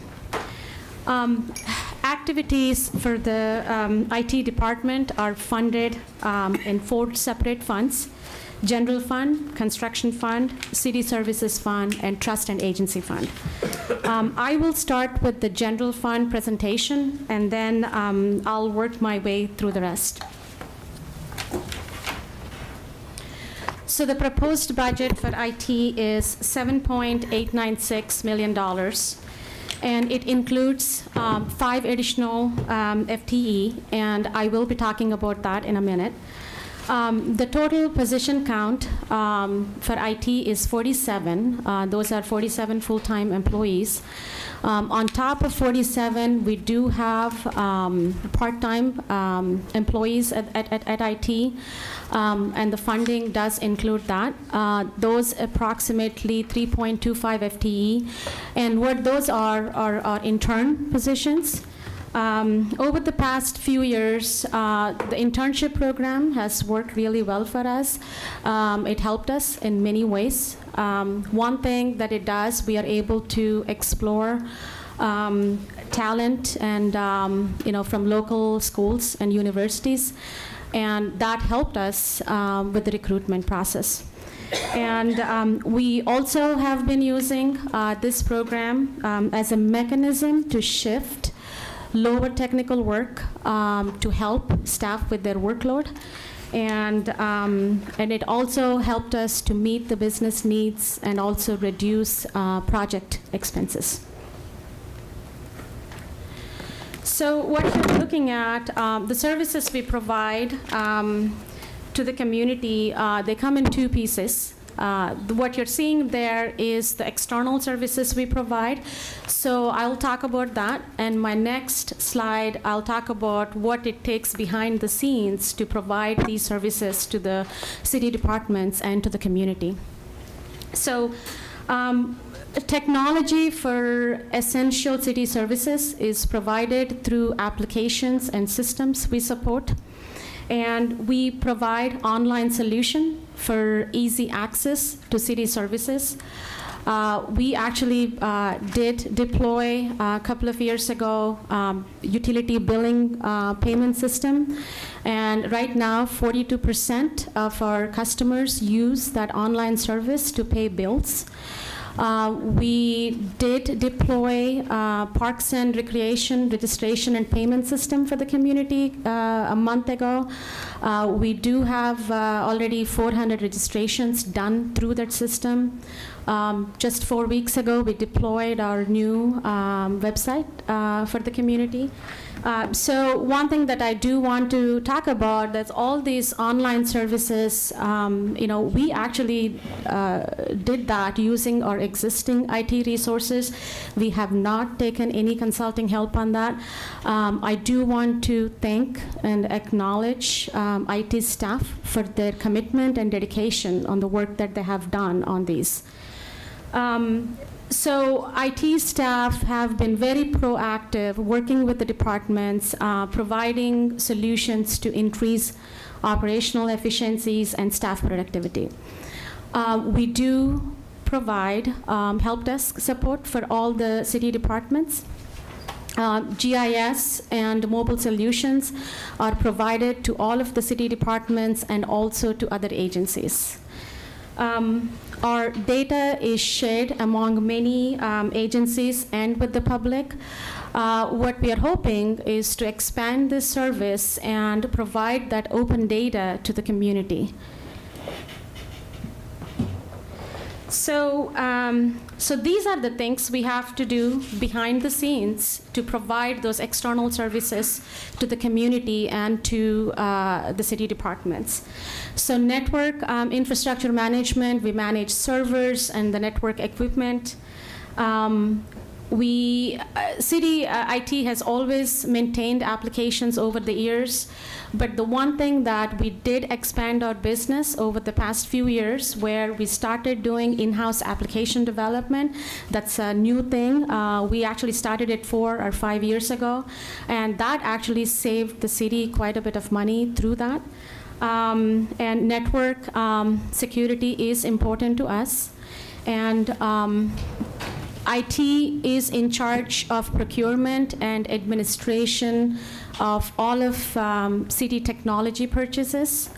The Business Services Division works very closely with technical staff to provide project management for technology projects, and also to improve business process for the departments. So significant changes. Several changes are made to consolidate technical positions in the organization. The reason why we did that is to avoid duplicate work and reduce that overhead and streamline some of the process. Two department tech analyst positions have been transferred, one from Public Works and another one from Library. We did transfer funding from finance to IT to create a business analyst position, and this is for our city financial system. And we actually added two new technical two positions for Public Works, and both these positions are funded by Public Works Department. And software and hardware changes. We are in the process of replacing our telephone system. And disaster recovery, as part of that program, disaster recovery program, we will be storing our data offsite for data replication. And digital Office desktop tools are going to be managed centrally going forward. We already made that change. We did save quite a bit of money through that centralization. And digital access to city services, this is going to continue to grow. We are going to add more services and mobile solutions. Future outlook, these are the opportunities for the future. The way I see it, I think mobile solutions, more online services, and consolidation of applications is important to reduce the cost of ownership. The challenges we have ahead of us is we cannot ignore the importance of business analysis to increase the return on investment on all these systems. We can implement the technology, but we need those expertise to understand the functionality of the systems. And user training, providing user training has been a challenge because of resources. And when you see this business analysis, from my perspective, business analysis and user training, those are the two key items that we have to look at if we want to reduce that long-term cost of ownership and also avoid costly replacements of systems. Enterprise application sustainability is an issue because, especially with the coming upgrades and replacements, it is an issue both from the cost perspective and as well as resources perspective. So the next fund I'll be talking about is document services. The Document Services Division provides services to all city departments, and the proposed budget for this fund is $1.283 million, and it is staffed with 6 FTE. So the services this division provides is the full copy service center, and that is to provide the same-day service for most copy jobs, and printing services, and this is to meet the city publication and communication needs, and management of the copier fleet, messenger and courier services, and also full-service mail center. We do provide imaging services too, and this is to, the imaging services is to assist the departments in the transition to paperless workflows and digital archiving. Significant changes for this division. We did reorganize the division to include an on-site supervisor. And what we see, what we kind of went through over the past 2 years, and I think it's continued to go that way, there is a decrease in demand for copying, but there is an increase in demand for imaging. Future outlook, the goal is to maintain that healthy fund balance. Like I talked about, I think we fully expect a decreasing need in the demand for hard copy products. That's happening as departments embrace that paperless workflows. And imaging services, again, are expected to increase. As the city prepares to migrate microfilm to digital archives, we will be working with the departments to provide those digital solutions. As the business needs change, we are constantly looking for those operational efficiencies and how do we set up our business to meet the future needs. Telecommunication services, the proposed budget for this fund is $407,810. And this program provides reliable voice and data telephone services through the management and integration of city telecommunication systems. So the telephone replacement project that is currently in progress is funded by Telephone System Replacement Trust Fund, and this cost center was established to maintain the telecommunication services program after the upgrade.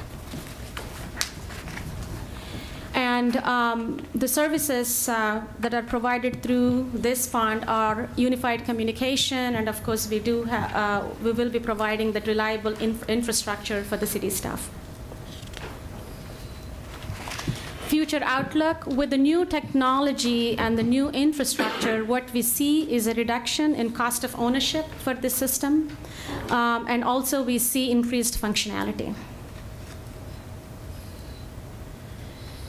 Communications interconnect, the proposed budget for this fund is $35,100.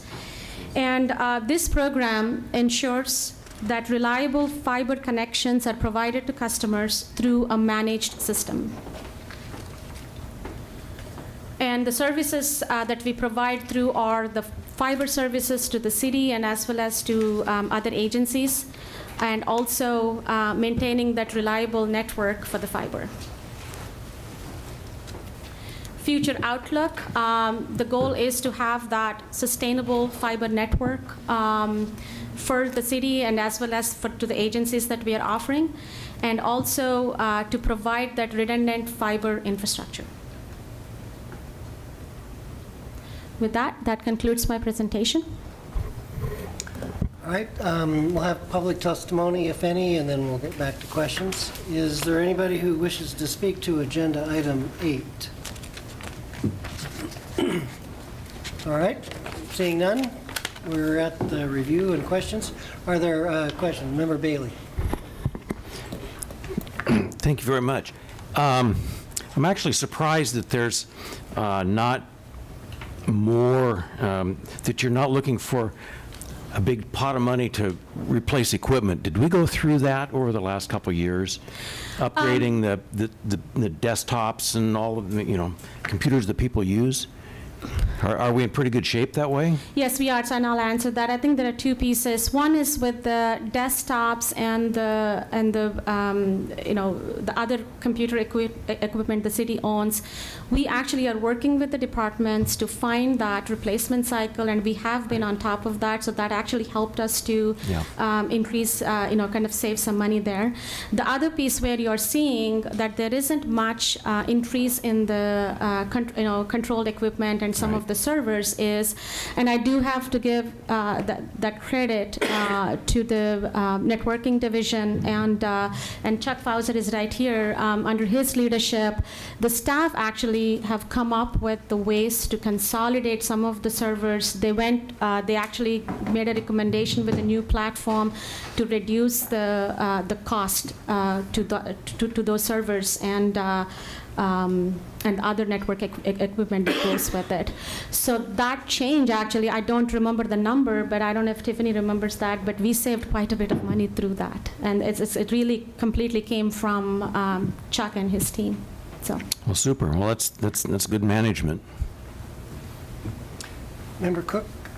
Thanks so much for your presentation tonight. Oh, I you're wanted welcome. to talk a little bit about not just the enterprise services, which I know you're making progress towards, but the virtual face of Salem that is shown when people are considering moving here for business or for entertainment, and how the IT department has been aligning to stay competitive when people are looking to move to communities, the role that internet services and that technology plays in city services, and how Salem is staying competitive for people moving here. Right. So on that, I think our first attempt to do that is to replace our city website with the new one, and that is one thing that has actually, I think, will help to give a different. It's almost like a different. I mean, it's a facelift to the city, and we are actually providing that online services, and I think that has been a huge thing for the community, and we made some progress through that. We are actually continuing to invest our resources, and mostly, we have a lot of competent staff that are into, they can create new apps, and we are looking at more mobile apps to be deployed. So we are making progress in that area. So as far as providing that, I think what you're talking about is providing those Wi-Fi services and the other areas. That requires a tremendous amount of infrastructure to be in place in order to provide that. So we haven't explored the cost that is involved with it, but I can only imagine that it is going to be a very expensive undertaking for the city. So, thank you. Mm-hmm. Any other questions? All right, don't see any. Thank you very much. Oh, you're welcome. Thanks. Next, agenda item 9 is review of legal department budget, and I'm assuming that's Dan. And also, just a reminder, 6K, agenda item 6K is a topic to be discussed after the presentation, if you wish. First, I'd just like to note that when I started this job, I wasn't wearing these glasses. I didn't start in the 70s, though.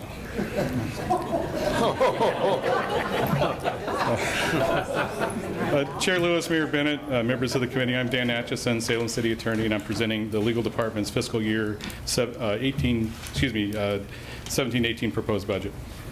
I'd like to recognize Ruth Ann Stellmacher, our office supervisor and now city recorder. She's also our budget analyst. She's worked for the department for many years and has been invaluable to us to putting the budget together and managing it throughout the year. So I'd like to say thank you to her. The legal department is comprised of the city attorney's office and the city recorder with 15 full-time employees. There are 8 attorneys, the city recorder, and 6 support staff. And the proposed budget is $2.25 million.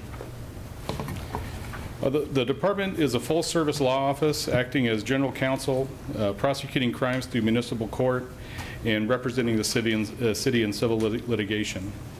Our mission is to provide effective, creative, and timely legal advice and representation to the city, improve public safety and livability through prosecution of crimes in the municipal court, and oversight of the management of the city's records.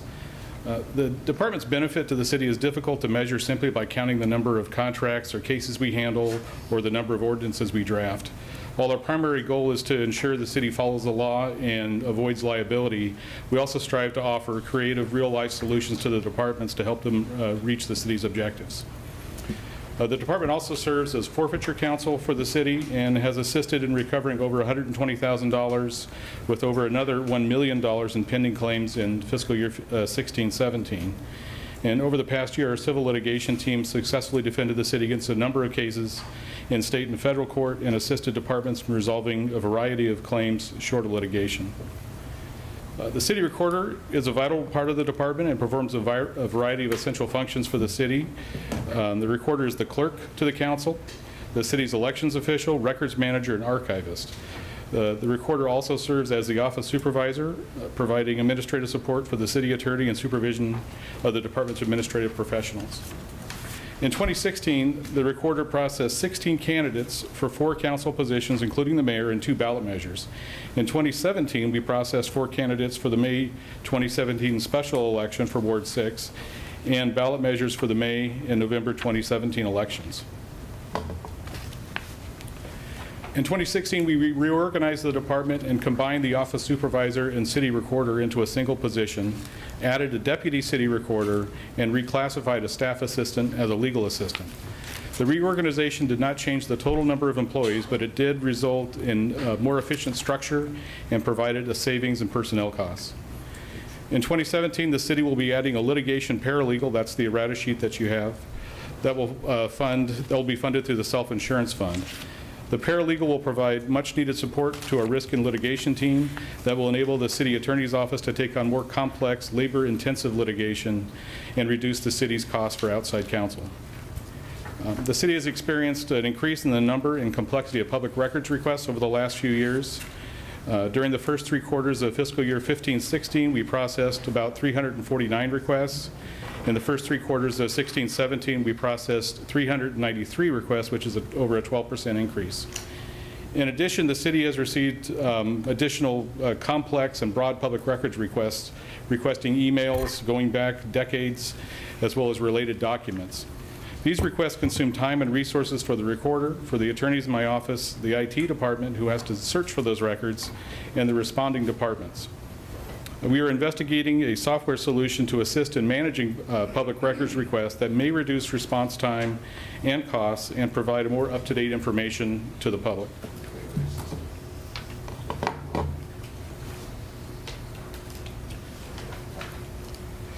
Legislation requiring shorter response times for public records requests is being considered by the Oregon legislature. If proposals become law, they, along with an increase in public records requests, would require the city to devote more resources to ensure these deadlines are met.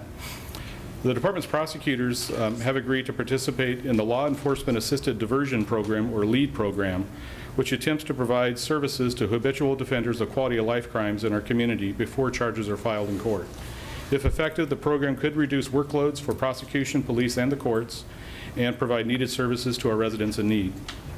Increased development activity over the past year has caused an increased need for legal advice and services from our department, specifically for the community development, public works, and urban development departments.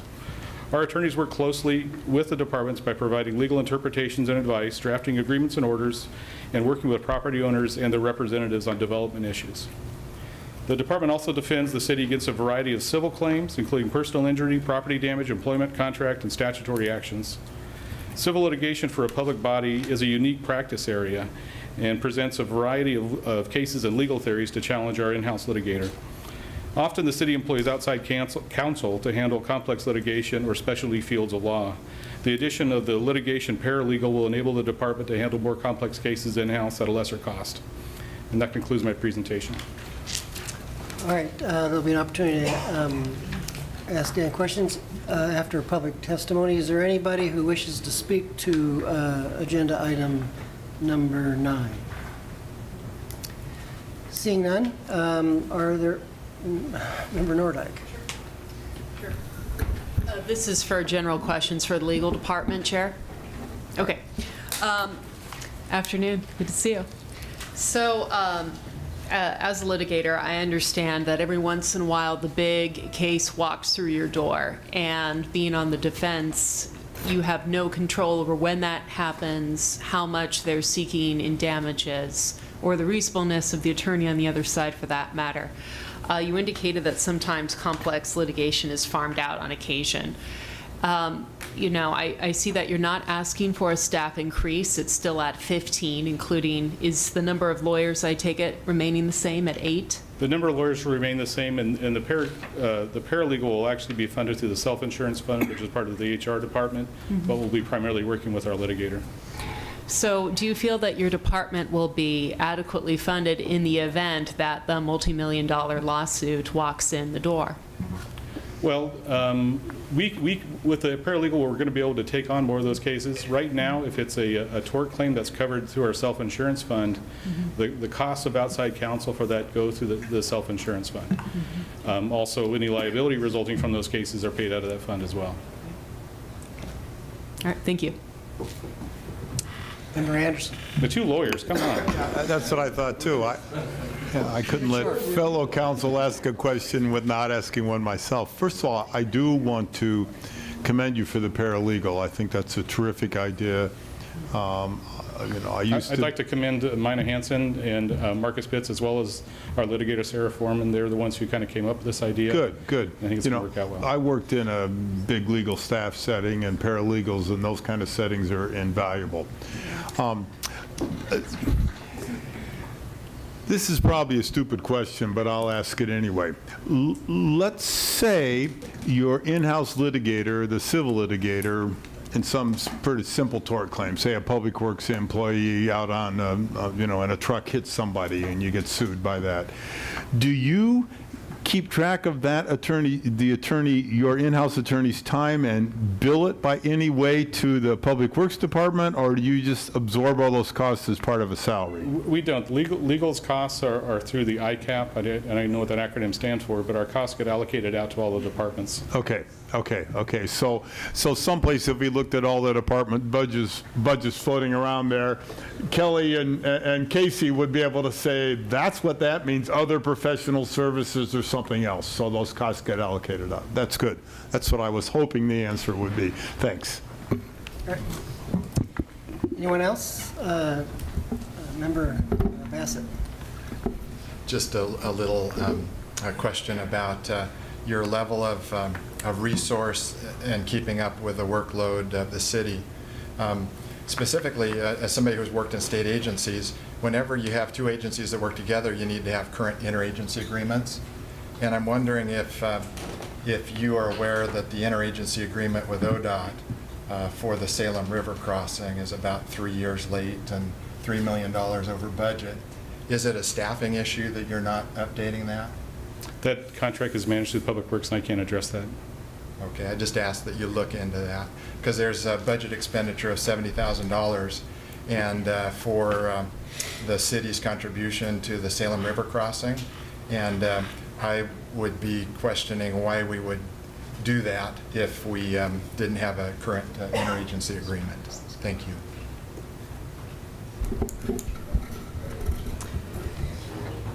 Any other questions? All right, seeing none. Thank you.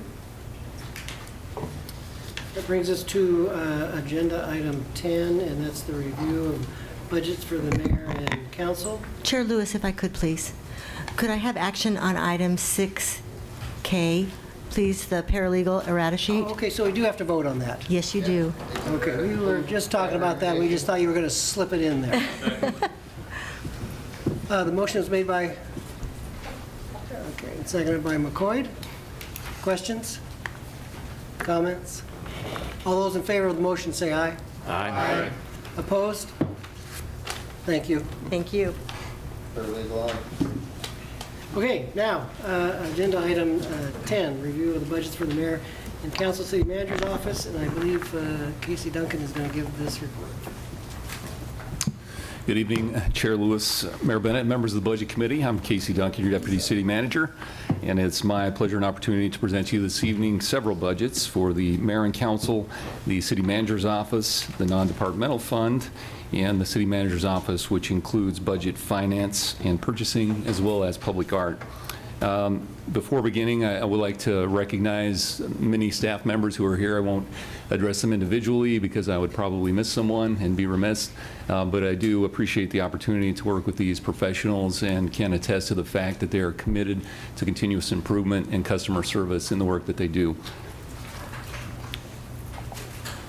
The mayor and city councilors are elected by Salem's residents and are charged with establishing vision and policy to guide the city manager and his staff in carrying forward the city council's direction. The council members represent and support their neighborhoods, serve on various committees, volunteer countless hours of service to our city. The $230,000 budget includes funding for the annual financial audits, hearings officer services, legislative support, special events, and training and meals. This slide demonstrates some of the significant changes underway, and the City Council continues to participate in a strategic planning effort. The Council has developed a mission, vision, and values for the city, and 6 work groups, each comprised of 3 to 4 council members, are in the process of developing goals, recommendations, and initiatives to support progress in the following areas: affordable housing, social services and homelessness, economic development in downtown, vision for growth and development, critical infrastructure, sustainable service delivery, and public transportation. On the 16th of this month, voters will decide on a proposed public safety facility bond. A proposed bond to retrofit and seismically upgrade the Salem Public Library is planned for vote in November 2017. As part of the critical infrastructure work group and the work of the Finance Committee, more conversation about infrastructure planning will occur. We're currently working to implement by early next fiscal year software to better manage the city's boards and commissions. This software will improve the process for community members to identify and apply for board or commission vacancies, and eliminate some of the manual and repetitive tasks associated with board and commission management. Now moving on to the city manager's office. With 7 FTE, the manager's office leads the management and administrative functions for all city departments, delivers citywide communications, directs enterprise initiatives, offers staff support to the mayor and council, and coordinates compliance with laws pertaining to civil rights and accessibility. The proposed fiscal year 17-18 budget is $1.27 million. These are some of the functions the city manager's office provides in support of the city we serve. The manager is responsible for managing all city departments and operations and fulfilling the goals and directives established by the city council. The city's manager's office leads major projects with citywide impact, such as the strategic planning effort, and working with the communications and engagement manager, which became a full-time position in the city manager's office last year. The city continues to implement recommendations in the strategic communications plan with a focus on reaching more residents and keeping people informed about city business, projects, and other topics of interest. The city provides response to complaints of discrimination and ensures ongoing compliance with Title VI of the Civil Rights Act, as well as the Americans with Disabilities Act. The city manager's office works with staff liaisons and coordinates the process to appoint new members to the city's 19 advisory boards, commissions, and committees. Staff also provides direct support to the Public Art Commission, Community Police Review Board, Human Rights and Relations Advisory Commission, and Mayor's International Council. City manager's office will continue to coordinate efforts behind the strategic planning process. The current work will inform the strategic plan to include objectives and performance measures, and to begin implementation of council policy in the strategic plan. A transition plan will be created and include a policy agenda and first-year work plan. The city's social media presence has experienced tremendous growth as a communication tool, and the city's website has been refreshed. Our office will continue to implement strategies to expand public awareness and increase exposure to the city. A planned deployment of Gov Delivery, a digital communication service, will further improve access and facilitate increased communication with residents. The budget document reflects the recent combination of budget, finance, and purchasing into one division with a total of 32 positions and a budget of $3.8 million. With this combination of financial responsibilities into one division, the capacity, coordination, and production of a variety of monthly and annual work products is improved through efficiencies and shared resources. 3 years ago, these functions were managed with a total of 36 FTE. Services of the Division of Budget, Finance, and Purchasing include the following. The city's investment portfolio is comprised of funds for capital projects, debt reserves and covenants, and investments to match cash flow needs with expenditures. The Finance Division is actively working on several projects designed to reduce existing debt service costs. Last month, Council approved an early payoff of an Oregon Economic and Community Development loan, resulting in $2 million in savings. Later this month, Finance will bring a report to Council requesting authorization to refinance the $69 million full faith and credit obligation for the utility fund. This is anticipated to result in projected savings of $7 million. The financial operations arm provides for the daily financial operations such as accounts receivable, banking transactions, cashiering, payroll, bad debt collections, and management of the debt and investment portfolios. Special project support includes financial analysis for rate setting, tax analysis, revenue and expense projections, economic trends, and debt modeling. Financial reporting provides for the core accounting and reporting functions of the City and Urban Renewal Agency. These functions consist of accounting for all financial transactions, project costing, annual financial and grant audit support, preparation of annual financial statements, monthly financial management reporting, grant accounting, and accounts payable. Responsibilities also include evaluating and reviewing accounting practices, policies, systems, and procedures to safeguard the public asset. Finance receives approximately $150 million per year from residents as payment for various city services, fees, and fines. Purchasing manages the organization's procurement of goods and services, professional contracts, and public improvement projects, while assuring compliance with local, state, and federal contracting regulations. The city's budget office prepares the annual forecast and budget document, tracks revenue and expenditures, and analyzes operations and revenues to ensure operational stability. The division also provides analysis on a number of organizational issues and manages relationships with franchise service providers. The most common thread that runs through all these areas is a strong, deliberate focus on fiscal management and stewardship of public funds. To support an enterprise approach to the ongoing improvement and use of the city's financial management system, the division transferred a position to the Information Technology Department, as alluded to by Director Namburi. The Enterprise Business System Analyst will bridge the technical side of the Oracle database with the system's practical application for end users. The position will be key in the development of the next generation of the city's financial management system. The division is evaluating and deploying cost-effective security and efficiency improvements to the cashiering area. Cashiering staff handle 71 million of customer payments over the counter each year. Efficiencies will include creating a space for utility customer service and support to aid customers with payment plans and assist with the resolution of water shutoffs.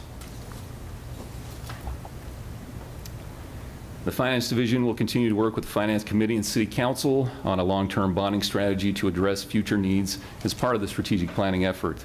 As part of the strategy, Finance will continue to look for opportunities to refinance debt and to optimize the city's debt portfolio.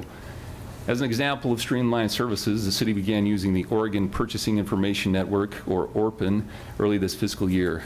Joining the solution has benefited the city with a broader vendor audience, 70,000 vendors on ORPN as compared to the city's vendor database of 3,100 vendors. Other benefits include increased accessibility to solicitations for minority women and emerging small businesses, reduced printing and postage costs, and instant access to solicitations and addendums. In looking ahead, the division will explore possible software solutions to make real-time financial information more available to the public, in addition to the reports currently now available on the new City of Salem website. The budget has long been the most comprehensive representation of the annual work plan for the city's government. As the council and staff continue to develop the organization's strategic plan, annual work plan, and performance metrics, the city's annual budget will undergo a transformation to play a supporting role in this comprehensive planning effort. General fund non-departmental expenses are intended to provide a benefit to all departments or are expenses not easily allocated to one specific department. Ongoing expenses include the payment of the annual allocation of the Cable Regulatory Commission for public access channels, membership dues for the Council of Governments and League of Oregon Cities, support for mail and messenger services, and debt service for the loan to install parking meter technology in the Capitol Mall area. The non-departmental budget also contains the general fund's portion of contingencies. The proposed non-departmental budget includes continued funding for strategic planning and transition planning and community surveying. At $6.5 million, the proposed expenditure budget is less than 2% greater than the prior year adopted budget. And finally, the Public Art Fund, formed in 2010 with the creation of the Public Art Commission through Salem Revised Code Chapter 15. The commission is comprised of members with expertise in art curation, art management, and is charged with the selection, acquisition, commissioning, and deaccessioning of public art. The fund was set up to receive dedicated funding equal to 0.5% of the total eligible cost of public improvement projects. Historically, the fund has also relied on funding from other sources. In fiscal year 17-18, $15,000 of transient occupancy tax funding is proposed. $30,000 was allocated from that fund in each of the 2 previous years. Per city code, 70% of funding is to be used for acquiring public art, 20% for collection management and art education, and 10% for the maintenance, conservation, and deaccessioning of collection materials. This year, a major public art undertaking has been the collection, inventory, and appraisal. A portion of that work is pictured here as a story map or interactive guide to some of the art on public display, and this guide is available online. There's much work to be done to care for the public art collection, the majority of which was acquired in 1972 and 1974 as part of the Civic Center's opening and the Mayor's Art Invitational shows.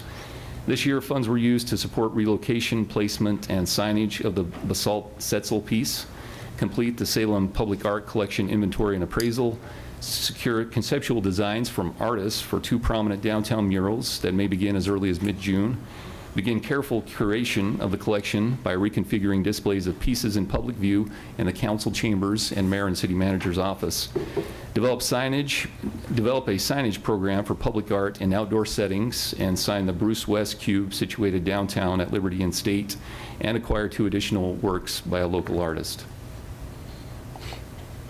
In general, the Salem Public Art Collection is valuable, includes well-known local and Northwest artists, and reflects a historical progression of the Salem area.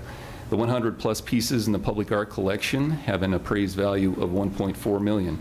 The Public Art Commission's current priority is to refocus attention on the goals of developing the Public Art Collection, with emphasis on 3-dimensional acquisitions for outdoor placement throughout the community.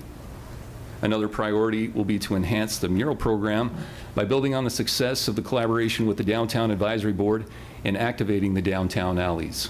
With that, staff and I will be available for questions following any public testimony. We have a couple people signed up for public testimony on this agenda item, and the first one on the list is Sarah Owens.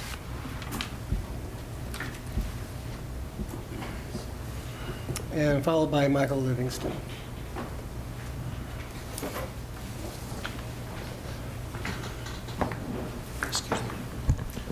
Chair Lewis will reverse that order if it's all right with you. It's okay with me. I'm Michael Livingston. My partner Sarah Owens and I live in Ward 1. We are urging the committee to advance the homeless rental assistance program. It's book 1, pages 1 through 10, somewhere in there. This project, through a phased implementation, will house 100 chronically homeless persons, a population that's growing here because their housing needs, this chronic population, remain largely unmet by local social service agencies. They make up about 36%, twice the national average of our homeless population, and the community is paying a high price to maintain them on the streets, emergency room visits, ambulance, and ER visits, and failed programs. This program will serve as a template for the kind of social service agency collaboration that is long overdue and is grounded in objective data, not anecdote, and based on proven housing first model. For technical questions, I'd refer you to Andy Welch for the bricks and mortar guy, and to Jimmy Jones, who's with us today, and he can answer questions on the details of the supportive services. By contrast, I also would urge the committee not to advance the enhancement proposal for a city's share of $65,000 for a homeless initiative coordinator. This position is part of a proposal cobbled together during the last 25 minutes of the 11th and last meeting of the Mid-Willamette Homeless Initiative Task Force. This coordinator or project manager would be housed in the local council of government and is supposed to supervise the implementation of the 40-odd recommendations by that task force. A review of those recommendations shows that there really is not much of a project to manage. For example, one of the proposals is to endorse Mountain West investment plans to develop additional affordable housing units. Another one is to consider converting vacant buildings into affordable housing. To date, there are no performance measures or priorities for this program, and there's no broad-based enthusiasm among the providers in the community. In addition, the city already is contributing in an endeavor to end homelessness through the mayor's and Mr. Welch's program that I talked about earlier, the homeless rental assistance program, and through a sobering station and other endeavors, including forming our own continuum of care program. So two things for you tonight. One, to advance the proposal for the homeless rental assistance program, and to consider not advancing the $65,000 as the city's share for the homeless initiative coordinator. Thank you. Thank you. So Sarah Owens, Can Do. The Homeless Rental Assistance Program would not just house our downtown neighbors, Can Do's downtown neighbors. It would be a demonstration to the community and to the provider community as well. What would it demonstrate? It would demonstrate two big things, which I won't try to explain tonight. One is that a coordinated entry system is tremendously valuable and the way for this community to go, because it is client-centered versus program-centered, and it has been proven to work better than the other way around. And I think probably we've bent the ears of the council on this, so we can provide additional information on coordinated entry systems if anybody wants it. But so the second thing that the valuable thing it will do is show that housing first is the approach for the chronically homeless population. It is proven to work much better than the housing ready approach, which is what this community tends to prefer or has preferred. And we need to make that shift, and this project, which is, you can just see it as a project, will demonstrate that those two things work, and that's how you have to do it. You have to show people. It will also show that we can come together as a community in a collaborative way.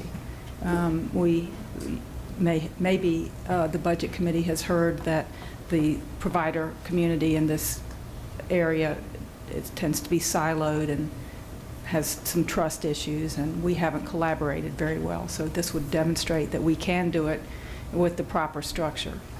And so why should you listen to what Michael and I say? Well, I'm going to give you some letters, because letters are what matter. So we're officers in Can Do. One or both of us are members of the Salem Housing Advisory Committee. We're members of the Citizen Review Board. That's a state board that reviews the cases of children in foster care. We run a show on KMUZ. We report on the city council meetings. We are garden coordinators for Marion Polk Food Share. We're members of the Salem Homeless Coalition, and we go to all the meetings. We're members of the Community Services and Housing Commission. We watch all the city council meetings. We went to all the homeless task force meetings, all of them.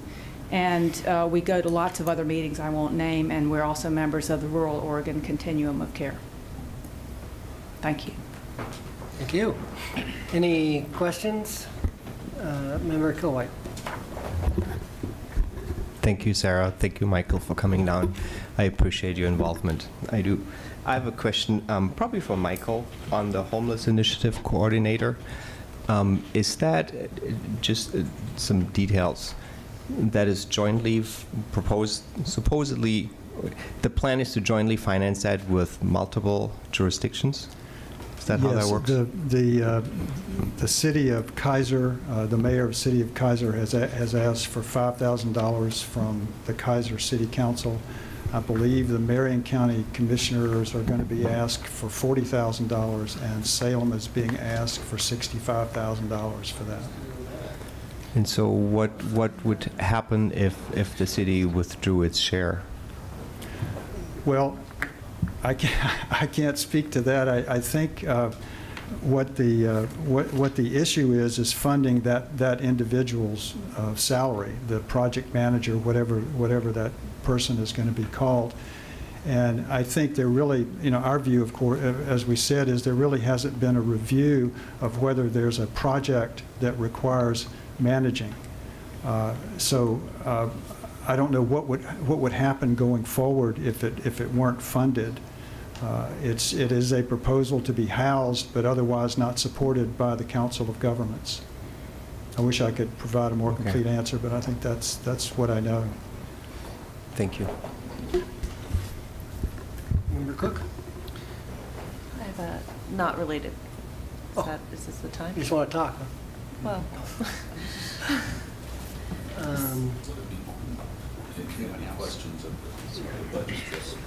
Okay. Any questions or comments on the budget issue? For those departments. Member Hoy. Can you point to the? I'm not sure this should be maybe for Casey, but can you point to the area of the budget where we would find that position? I haven't been able to locate it yet. B2 in the city manager's budget message. It's not in the Thank you. message, it's not in All right. Any other questions? Capital improvement. Member Bailey. Thank you. This might not be the right place for it, but it seems like early on one of our meetings, we got a little bit of an overview of our PERS situation. But I'm having trouble recalling exactly where we are with that. Would it be possible to have a brief review of it, to help me as we go into these final discussions about where are we with our PERS liability and obligations? Could we add that as an information request for the budget director and have it at our next meeting? All right? Okay. Member Hoy. I have another question I believe it's for Casey. It's about the public art budget. And since you brought it up, I hadn't anticipated asking this question here, but since you mentioned the program, I felt obligated to. I learned from city staff at a meeting recently that, and this is regarding murals, and when we have a program that encourages people to create murals on the sides of their buildings, and when we do that, we then, this is my word, not theirs, commandeer that mural. It becomes the city's, and then we require the property owner to maintain it, and then we count it in our asset. Is that true? That is, I'm not the expert. That would be Courtney Knoxbush. She's the liaison to the committee. Dan may have an answer to that. Dan Ashton, city attorney. You're correct. I wouldn't know if I'd use the word commandeer. We call it an easement. But potato. It was an artful balance of the First Amendment and our sign code to allow, because typically we don't allow murals. So by making it city speech, the city owns it, we can do that. And so if folks want to have a mural on their property, they have to sign an easement over to the city, give the mural to the city in exchange for that easement. And then we let them or require them to maintain it. Thank you for that clarification. If I could follow up, I understand that our regulations are quite cumbersome and really actually discourage people from creating murals. At least that's how it was presented to me. I don't have any detail about that. So I would like us to look at that at some point and see if there's a way we can change that process. I believe in urban development, there are some additional features. If something is slated for urban development, the mural requirements may differ. Is there a distinction between an urban renewal or urban development area for murals as opposed to different areas Budget of the committee city? members, unless there's a budget impact to the questions, we'd be happy to follow up with council on these questions regarding the terms and operations of the public art program. Thank you. All right, any other questions? Member Bassett. Yeah, just a quick question, Deputy Duncan, that when we had a question about the deferred maintenance, the enhancement, the $350,000, debt service for $3.8 million financing. You were the one who answered that. Is there a plan for how to spend the $3.8 million, given that another report that was presented in today's meeting shows you have almost a $9 million annual need for deferred maintenance budget that you don't have? Sure. So ideally, we would have some type of reserve built up to be able to address critical failures as they come along. And so I think part of the thinking behind that, I know the county has done something similar where they've established kind of a revolving line of credit to deal with some of the significant issues that arise. What's in the enhanced proposal is essentially providing a source of dedicated funding each year to be able to address those needs as they arrive. The alternative to that would be coming with a request from contingencies at that point of critical failure. Does that answer your question? Just to follow up, is there a plan to spend the $3.8 million that would be generated by that $350,000 debt service?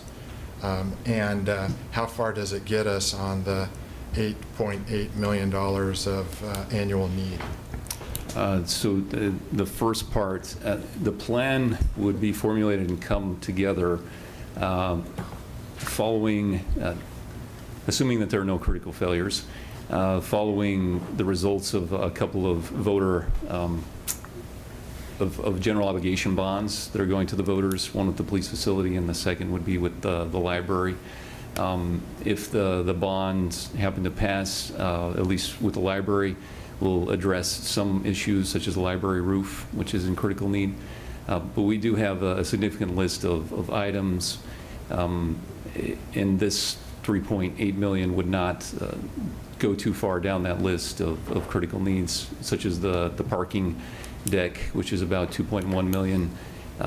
The atrium area out here, I believe, is close to $2 million. And we have a transformer nearing the end of its useful life. So there are several critical components to that that would be examined as the needs arise. All right, Mayor Bennett. Casey, on this, just following up on this, in talking yesterday with some folks over at the county, they described their strategy as borrowing. And they don't use bonding. Right. They use a different strategy, low-interest borrowing with shorter lives. So have we looked at that for the kinds of projects where you talk about the deck, the atrium, these smaller, because they tend to just sit there and age, as you know. Yeah, that's right. Have we looked at that kind of approach? Well, we have, in the sense that in order to fund that ongoing debt service, there would have to be an offsetting either revenue source or reduction in services to fund that. So at this point, our efforts have been to sustain the operations that are currently in place. But that is part of the reason with the infrastructure needs that we've had, where we've gone to voters with fairly significant packages requesting assistance to be able to meet those capital needs, in addition to continue to provide the services that residents have come to expect.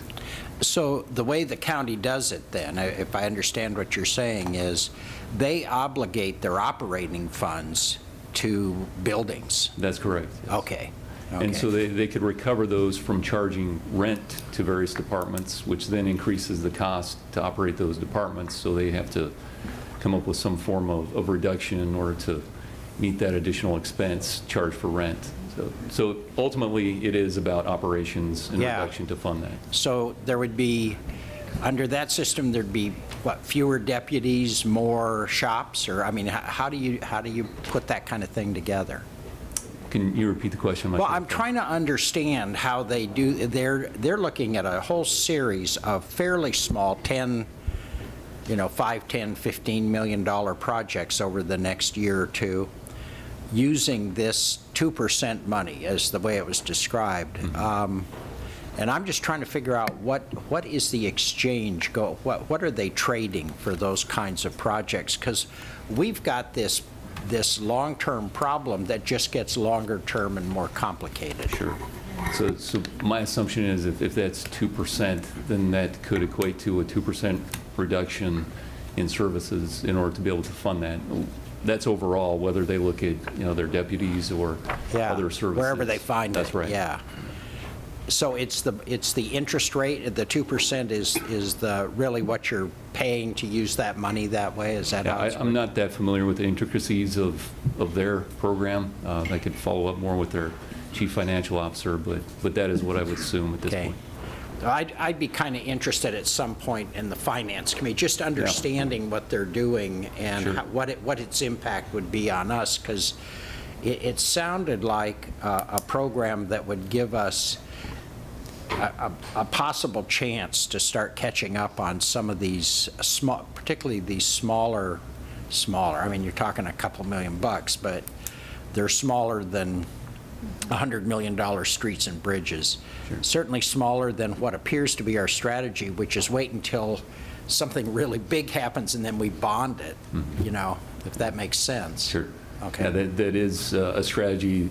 The funding source has to come from somewhere. Right, right. Member Anderson. Following up on the mayor's question, you said you assumed it would be 2%. Well, isn't the principal also going to have to be paid back at some point? Well, some cities or counties may set up a policy, whereas 2% of their annual budget will be dedicated toward asset maintenance or payment of these types of needs. So that's where I was going. Okay, so 2% money is not 2% on the loan on the principal. Correct. It's That's correct. 2% of the budget is being for whatever You may set up a dedicated loan you source. get that you would pay back both pay the principal loans. and interest. Okay, thanks. Any other questions? All right, thank you. We have now reached the part of the discussion. It's agenda item 11, policy discussion. This is an opportunity for the Budget Committee members to discuss general policies and any other issues of concern, including but not limited to, on tonight's agenda items 6D, 6F, and 6G. And I think, did you have a comment, or? Well, some of what I was going to say has already been said, and that is I have presented a budget that perhaps slightly different than what budget committees have seen in the past. That is where I've identified half a dozen enhancements, and staff is here tonight to go into that in greater detail. Andy Welch is here. Chief Moore is here for the Sobering Center. You have taken care of 2 of those through earlier actions, recommendations from the committee, the Deputy Fire Marshal and the Comprehensive Plan update. And certainly we're prepared to go into greater detail this evening on those enhancements or at your next meeting.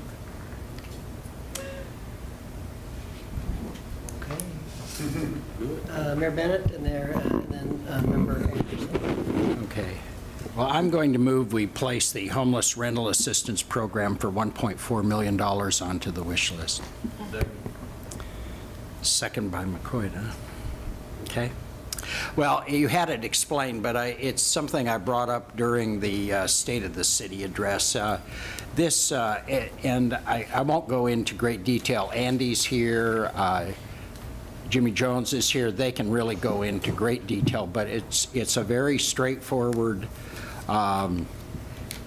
strategy to go in and begin dealing with the most difficult homeless people in town.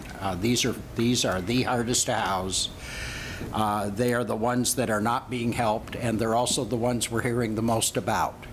And this program, along with assistance from the Housing Authority, as well as work with the community's nonprofit organizations, I am firmly in belief we'll begin to address this problem and begin really cutting into it. Plus, it will give us the kind of data we'll need to find out if it works, which I don't think hurts at all to know if what we're doing is actually having an impact, and this will give us that opportunity. So I'd strongly encourage you to at least put it on the wish list, and then we'll talk about it again, I'm sure. Any other comments? All right, there's a motion that's been seconded on the floor. All those in favor, say aye. Aye. Opposed? Okay. While everybody's figuring out what to say, I'm going to ask, and this is more, I guess, from an informational response. Member Bassett brought up an issue that I think could be important, and that is the relationship between the City of Salem and the Oregon Department of Transportation and working on the river crossing. If indeed, and I agree that usually these things are done by intergovernmental agreements. That's been a very long process. If in fact that agreement has lapsed or expired, I think it's something that the city should look into. If, on the other hand, the agreement just calls for automatic amendments in time, then I think that answers the question. But I would like, and I don't see anybody from Public Works here, so I would like to have that information brought back if we could. Member Cook. Thank you, Chair. I would like to propose that we add funding for an additional neighborhood enhancement code compliance position in this budget to address some of the issues that we've heard about in our neighborhoods and communities in previous sessions. For the wish list. Is there a second? I'll second. All right. Do you wish to speak to the motion, or? So I would speak just that there are many issues that affect livability in our community that are not necessarily a high priority on a whole currently, and it's just because of limited resources and staff, but they're very important to the people in those communities, especially as we're entertaining future measures that may affect communities disproportionately. I think it's important that we have the staff to be able to enforce whatever codes we put in place. And I'm concerned that right now neighborhood services doesn't have that ability with the size city that we are and with the programs that we're taking on. So I would really strongly encourage the Budget Committee to think about funding an additional code compliance. Okay. Any other comments? Member Anderson. Yeah, I'm interested in, I think we added one code compliance officer last year in last year's budget. I'm probably going to vote for this just for discussion, but I would like some sort of idea from the staff coming back as to what this would get us. And I think this may potentially be directed toward the TNC issue that we talked about, as well as the Airbnb issue that's upcoming, because I know that's a big concern in a lot of the neighborhoods, and we may need somebody to work on a little more compliance of that if we were to pass such an ordinance in, I think it's up on Monday, is it not? So, you know, that might be part of a discussion on what happens on Monday night too, about, you know, how are we going to enforce this measure, which is really, that is the Airbnb type legislation, which really can have a deleterious effect on some neighborhoods. Any other comments? All those in favor of the motion, say aye. Aye. Any opposed? All right, motion passes. Mayor Bennett.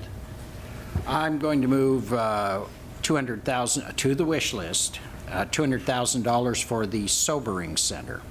Second. Thank you.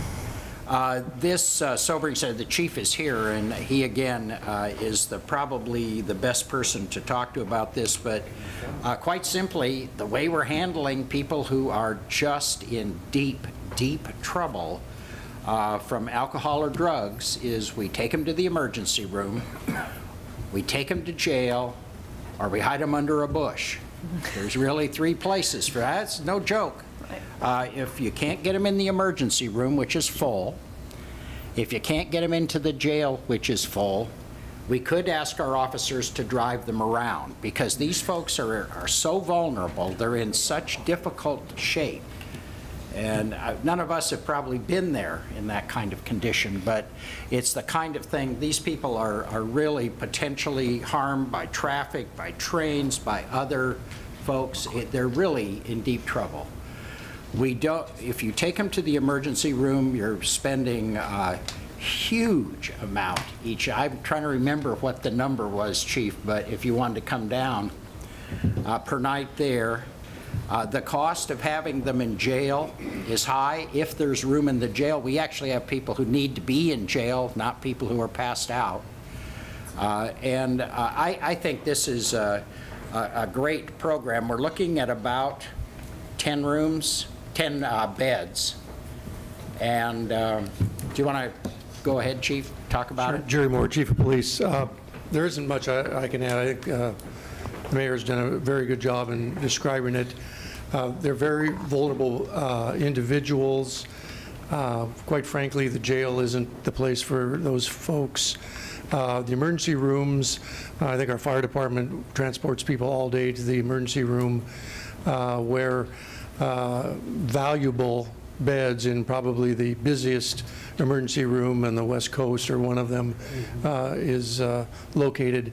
And I can tell you, as a road officer many years ago, we've had sobering stations at different times, but there's great liability for sobering stations, and they're not, and the patients that go there, insurance doesn't cover it. So the legislature has actually taken some action this year as well to reduce liability and potentially fund the creation of sobering centers in many different locations. So I would just echo what the mayor has indicated. I think it would provide a great service to not only the individuals, but a variety of services, whether it's public or private, in our community.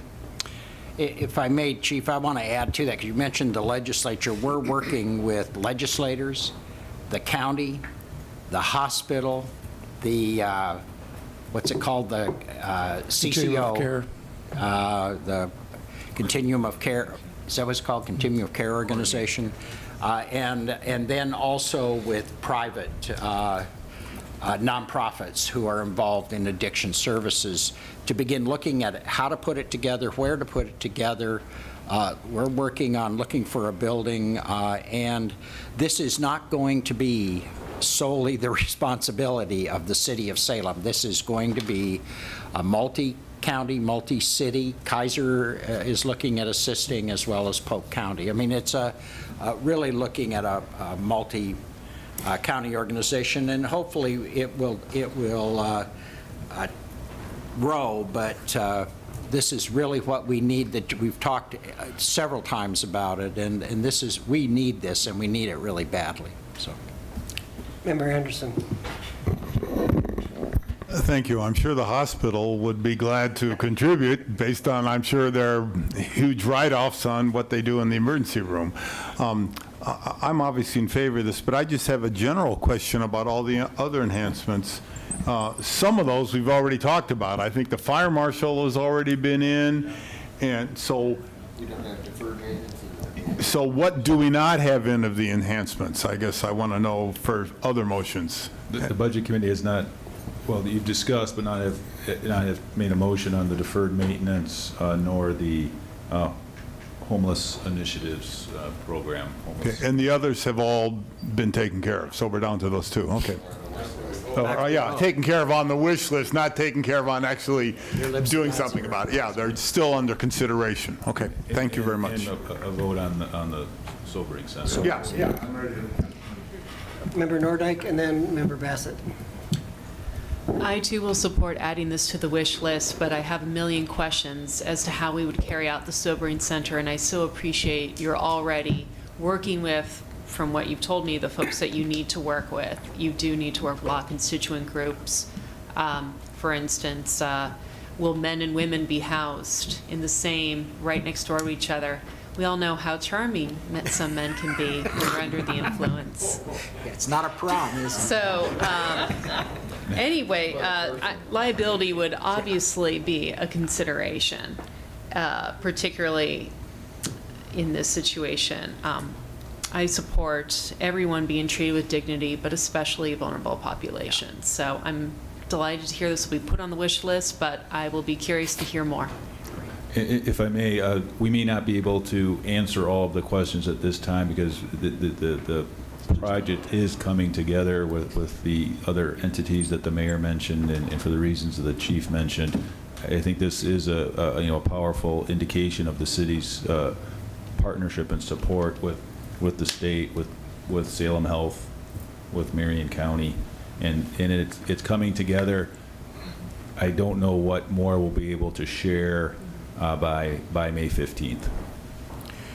But you can come to the meetings if you'd like and ask, because you're asking exactly the questions we're all asking of ourselves, and looking to legislative relief in some of those areas, particularly in the liability areas and things like that.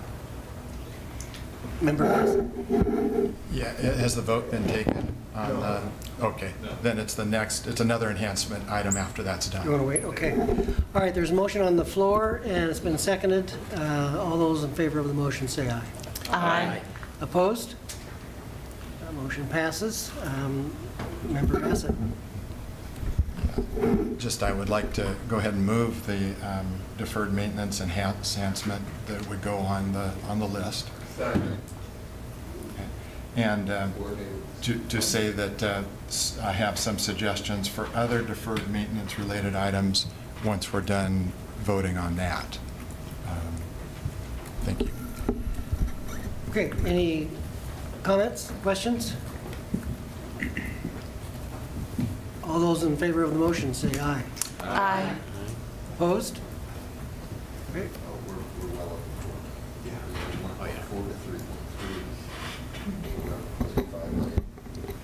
That's why it's called a wish. Anything else?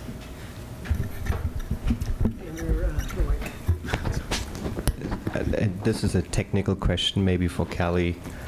I know we talked about ongoing versus one-time last week, and I thought I grasped it, but now it's gone. Can you explain again? Because we don't have authority to make decisions for the next, like, I won't be on the budget next year. So just how does that work? We've made the general distinction of ongoing costs being those costs where we're hiring staff to fulfill those roles. So that's how we've made that distinction, is ongoing is where we're hiring staff, and then the one time would be more something that would be contractual. But is this a mandate then for the city manager to put on the proposed budget next year? If we put it in the ongoing category? We can't tell him what to do. If the city manager wants to stay employed, and if it's accomplishing what Budget Committee and the council intended for that appropriation for that program to accomplish, there may be other circumstances where those would result in a recommendation to scale back, reduce, or eliminate that ongoing expenditure. But certainly, though, is a much more much more of an indicator of this is an important policy, an important program for the city to continue. We don't do a zero-based budgeting here. We don't start from zero every year. So there is some incremental, and we build upon previous decisions, previous directions from the Budget Committee and certainly Council. So if I may, Chair, just to follow up, so that motion from the mayor about the 200,000, which category will that be in? I didn't hear that specified. Did I miss something? The sobering center, will this be an ongoing expense or a one-time? It will likely be, if I may, I think for purposes of budgeting and certainly budgeting for 2 years, not this coming fiscal year, but the following fiscal year, I think that there will be a need for ongoing support from the city.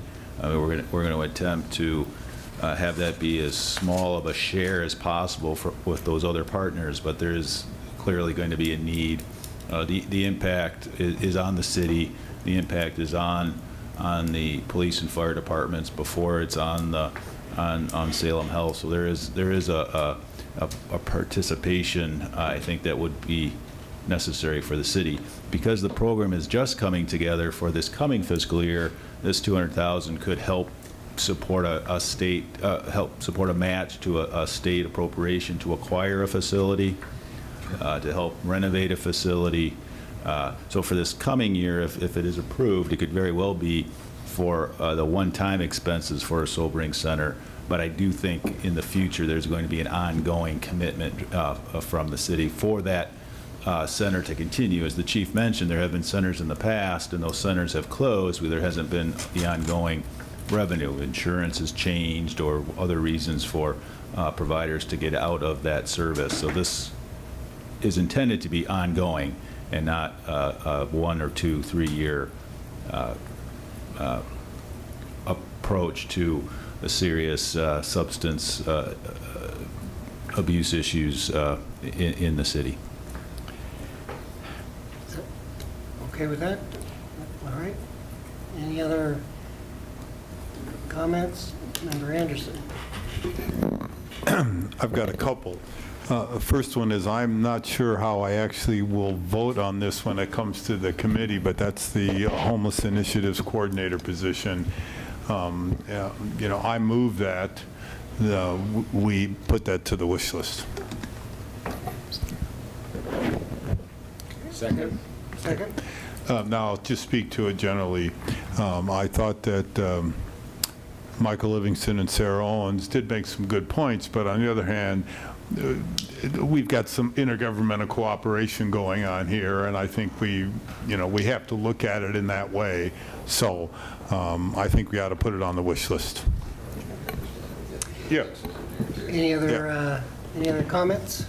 I guess, sorry, Chair, I do have one as what are we, commissioners or counselors? We're members, as Member Nanke pointed out, we might like to see what the other groups are doing, and how that relates to everything.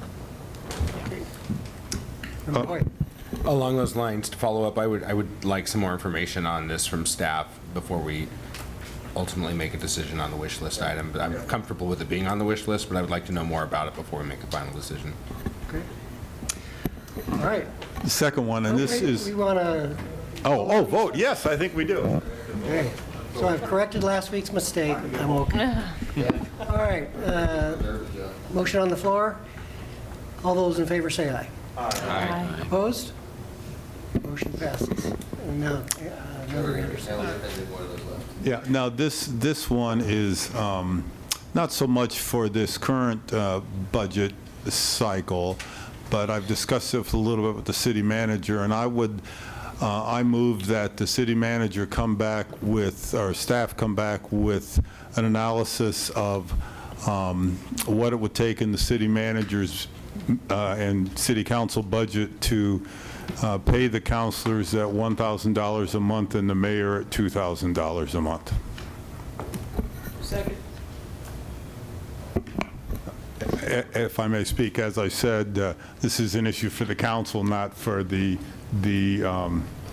budget committee, but at least we can get some figures here, so perhaps at some time in the future we could really see what this is going to cost if it, were ever to come to fruition.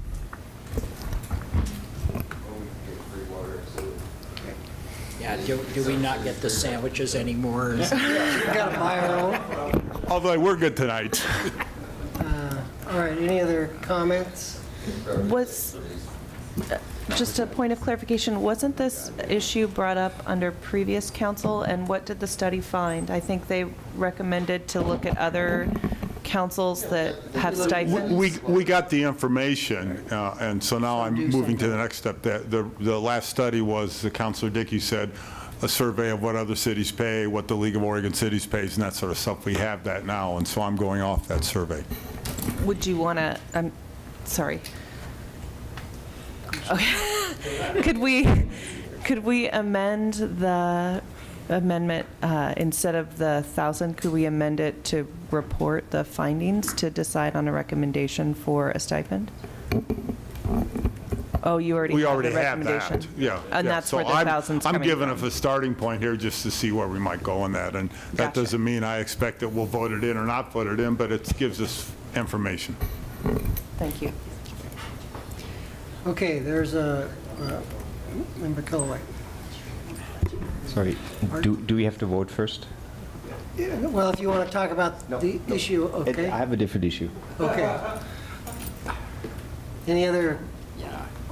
I'm going to just suggest that this might be better brought up to the council and then come to the next budget. See if the policy issue actually advances beyond. This sort of sets up the, by voting for it, I agree with the policy. I don't agree with the policy yet. I mean, I'd love to hear the debate, but I'm just uncomfortable putting numbers on it and all that, right? Two responses, Mayor. The first one is, that's the whole purpose I did bring it up, because if something moves forward, it'll have to be at the next year's budget cycle, not this year's budget cycle. And I guess secondly, Member McCoy is quicker in his math than I am, and he just said $120,000. And I don't know if that's it or not, but I think that's pretty much in the ballpark. I'm looking at the city manager. And if that's the case, and we've got that figure, then I'm perfectly prepared to withdraw my motion and look at it at the, but I wanted to get the council starting to think about this, because I do intend to bring it up at some point in the future. So I withdraw my motion. It is 120,000. That was an easy arithmetic. Okay, then we're back to here. Member Killian. So I'm thinking of Lady Justice with her scale, and what we're doing here is anything we put in the wish list has to come off somewhere else. Have we talked about where the wish list items will be, where the funds will be coming from? Right? Anything we add on one side of the scale, we have to subtract on the other side? Or will that be a surprise at the last meeting? I think it's the privy of this body to always recommend any reductions or eliminations, just like we are privy to adding the wish list.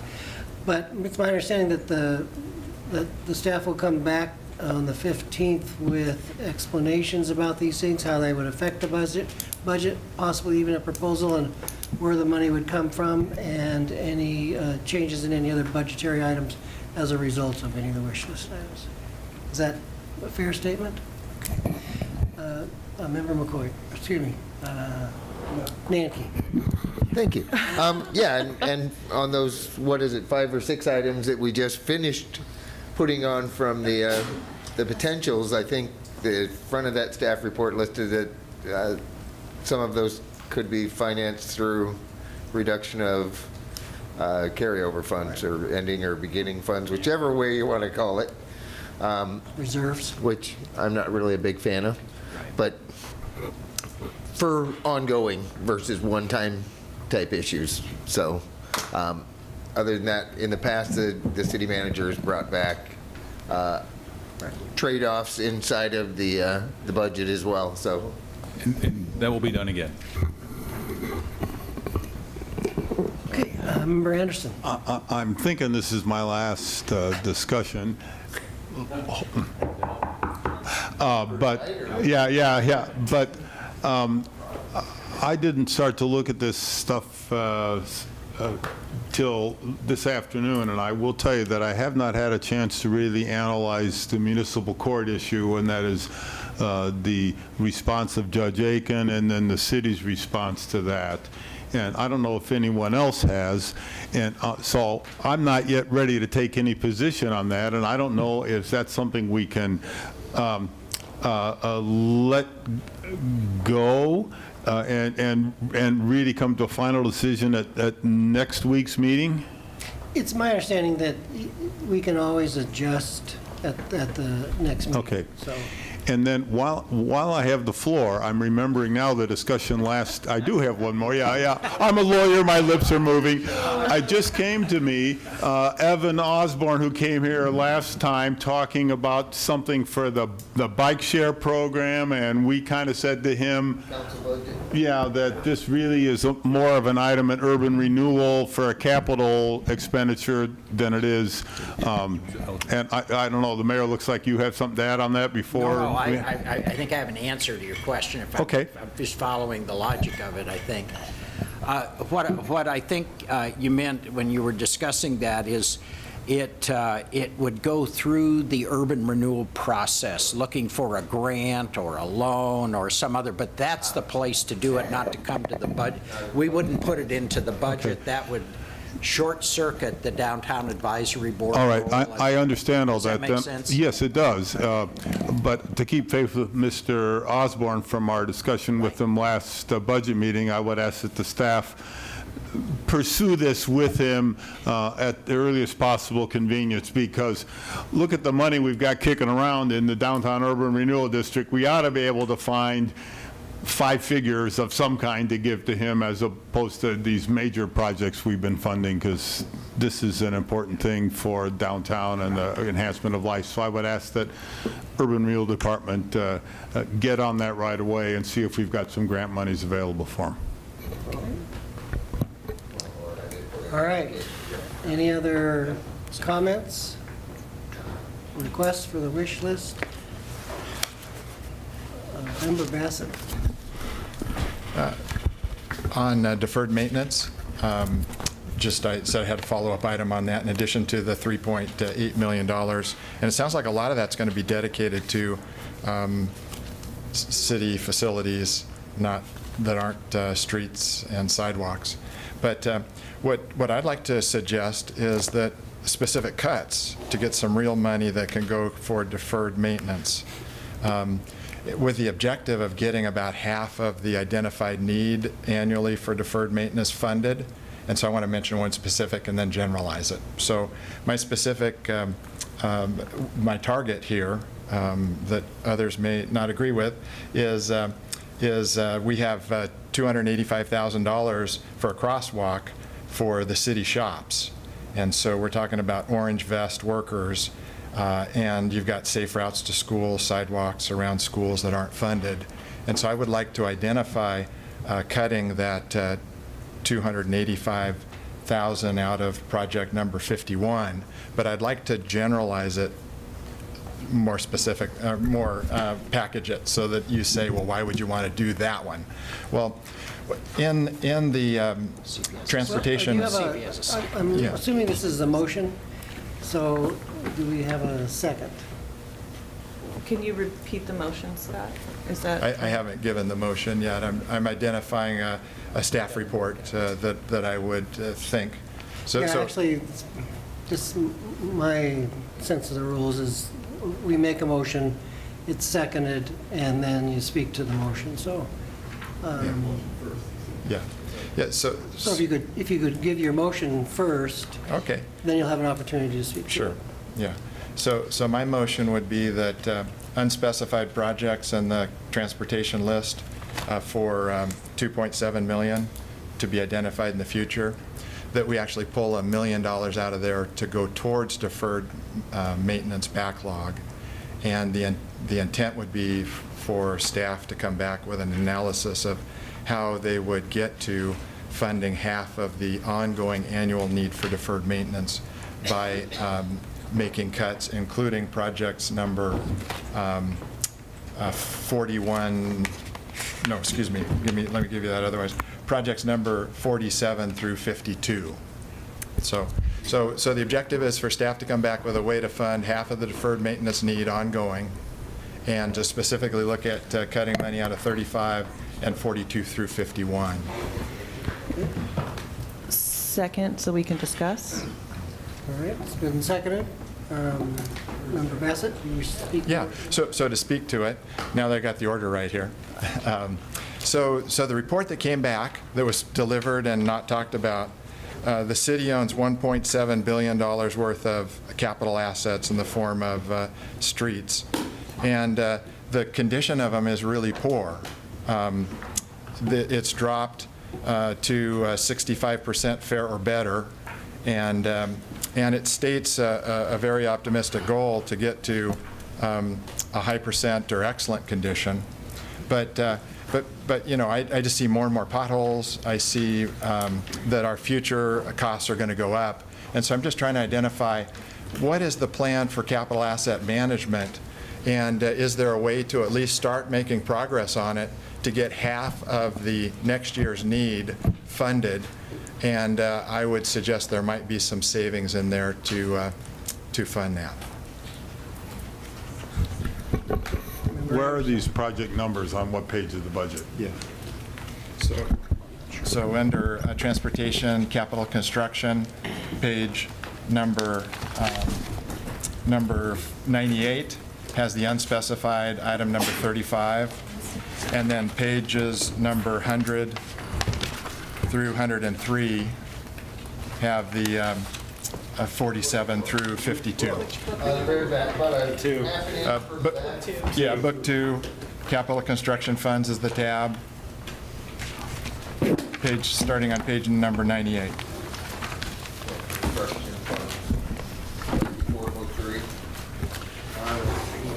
Well, construction funds.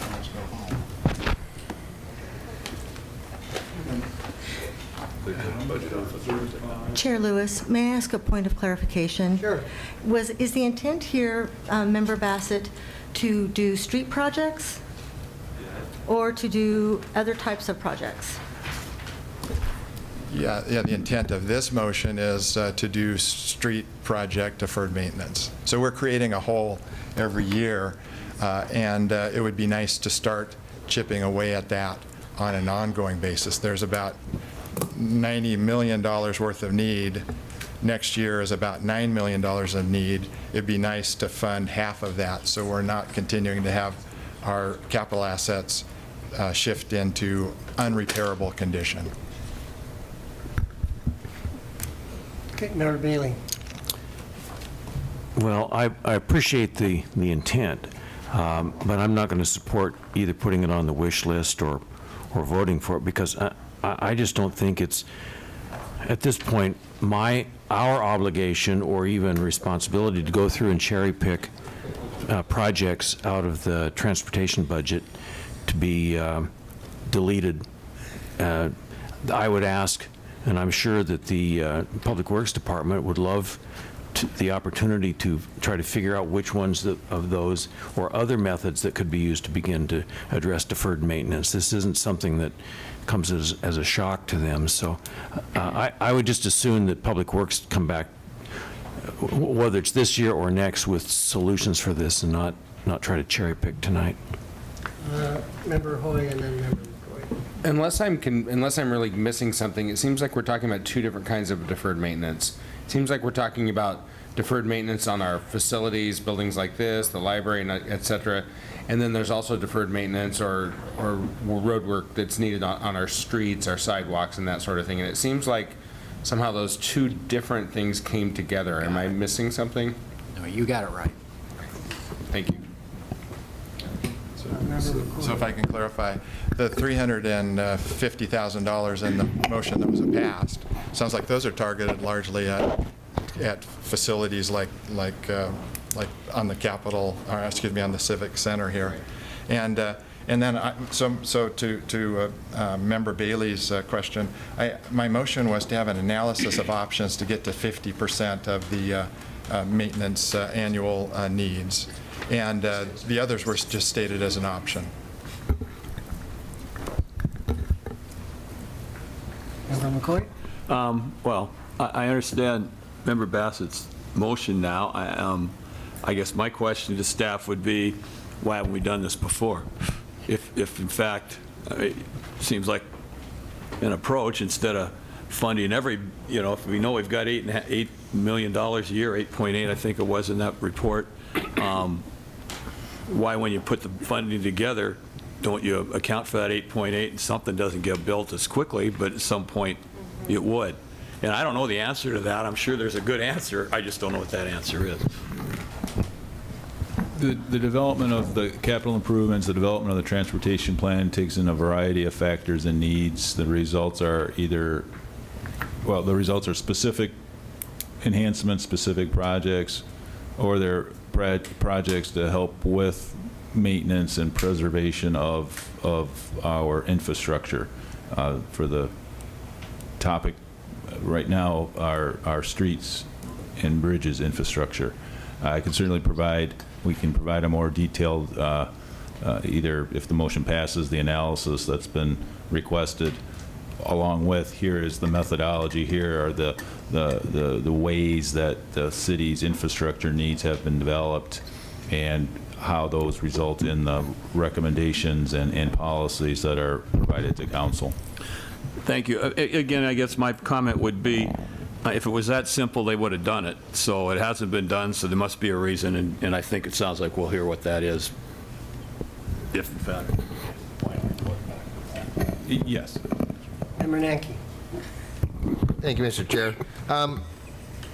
Yeah, on Saturday, we're going to be talking about critical infrastructure and stuff as well. We're just at the beginning of trying to get a good handle on that, and rather than taking, because the 22nd pedestrian crossing at the city shops complex is a safety issue. Yeah. I go by there quite frequently, and there's nobody in orange vest that are walking that road. That's right. It's other employees that have to get to a facility on the other side of the street or the main parking area on the other side of the street as well. So as far as starting to hack and slash out of some of these, we need to look at infrastructure in a bigger and better way.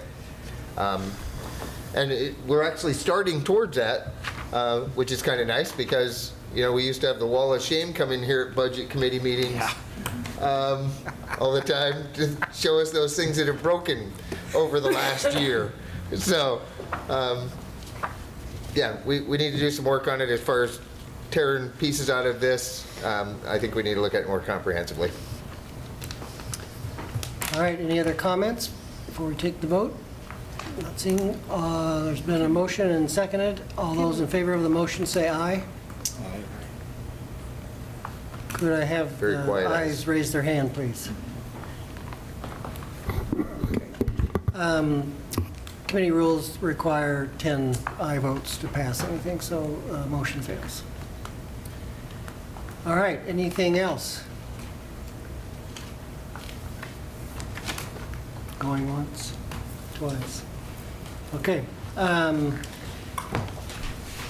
We've now reached the point for public testimony on anything that is not on tonight's agenda. Is there anybody who wishes to speak? All right, seeing none. Under other business, just wanted to remind everybody that the next meeting on Monday, May 15th at 6 p.m., we will be discussing and probably voting on the wish list items. And it's important that we have all members here and present on the 15th. It's scheduled to be our last meeting, and therefore it's probably our most important one. So that's Monday the 15th. Any other business for the good of the order? All right, seeing none, we are adjourned.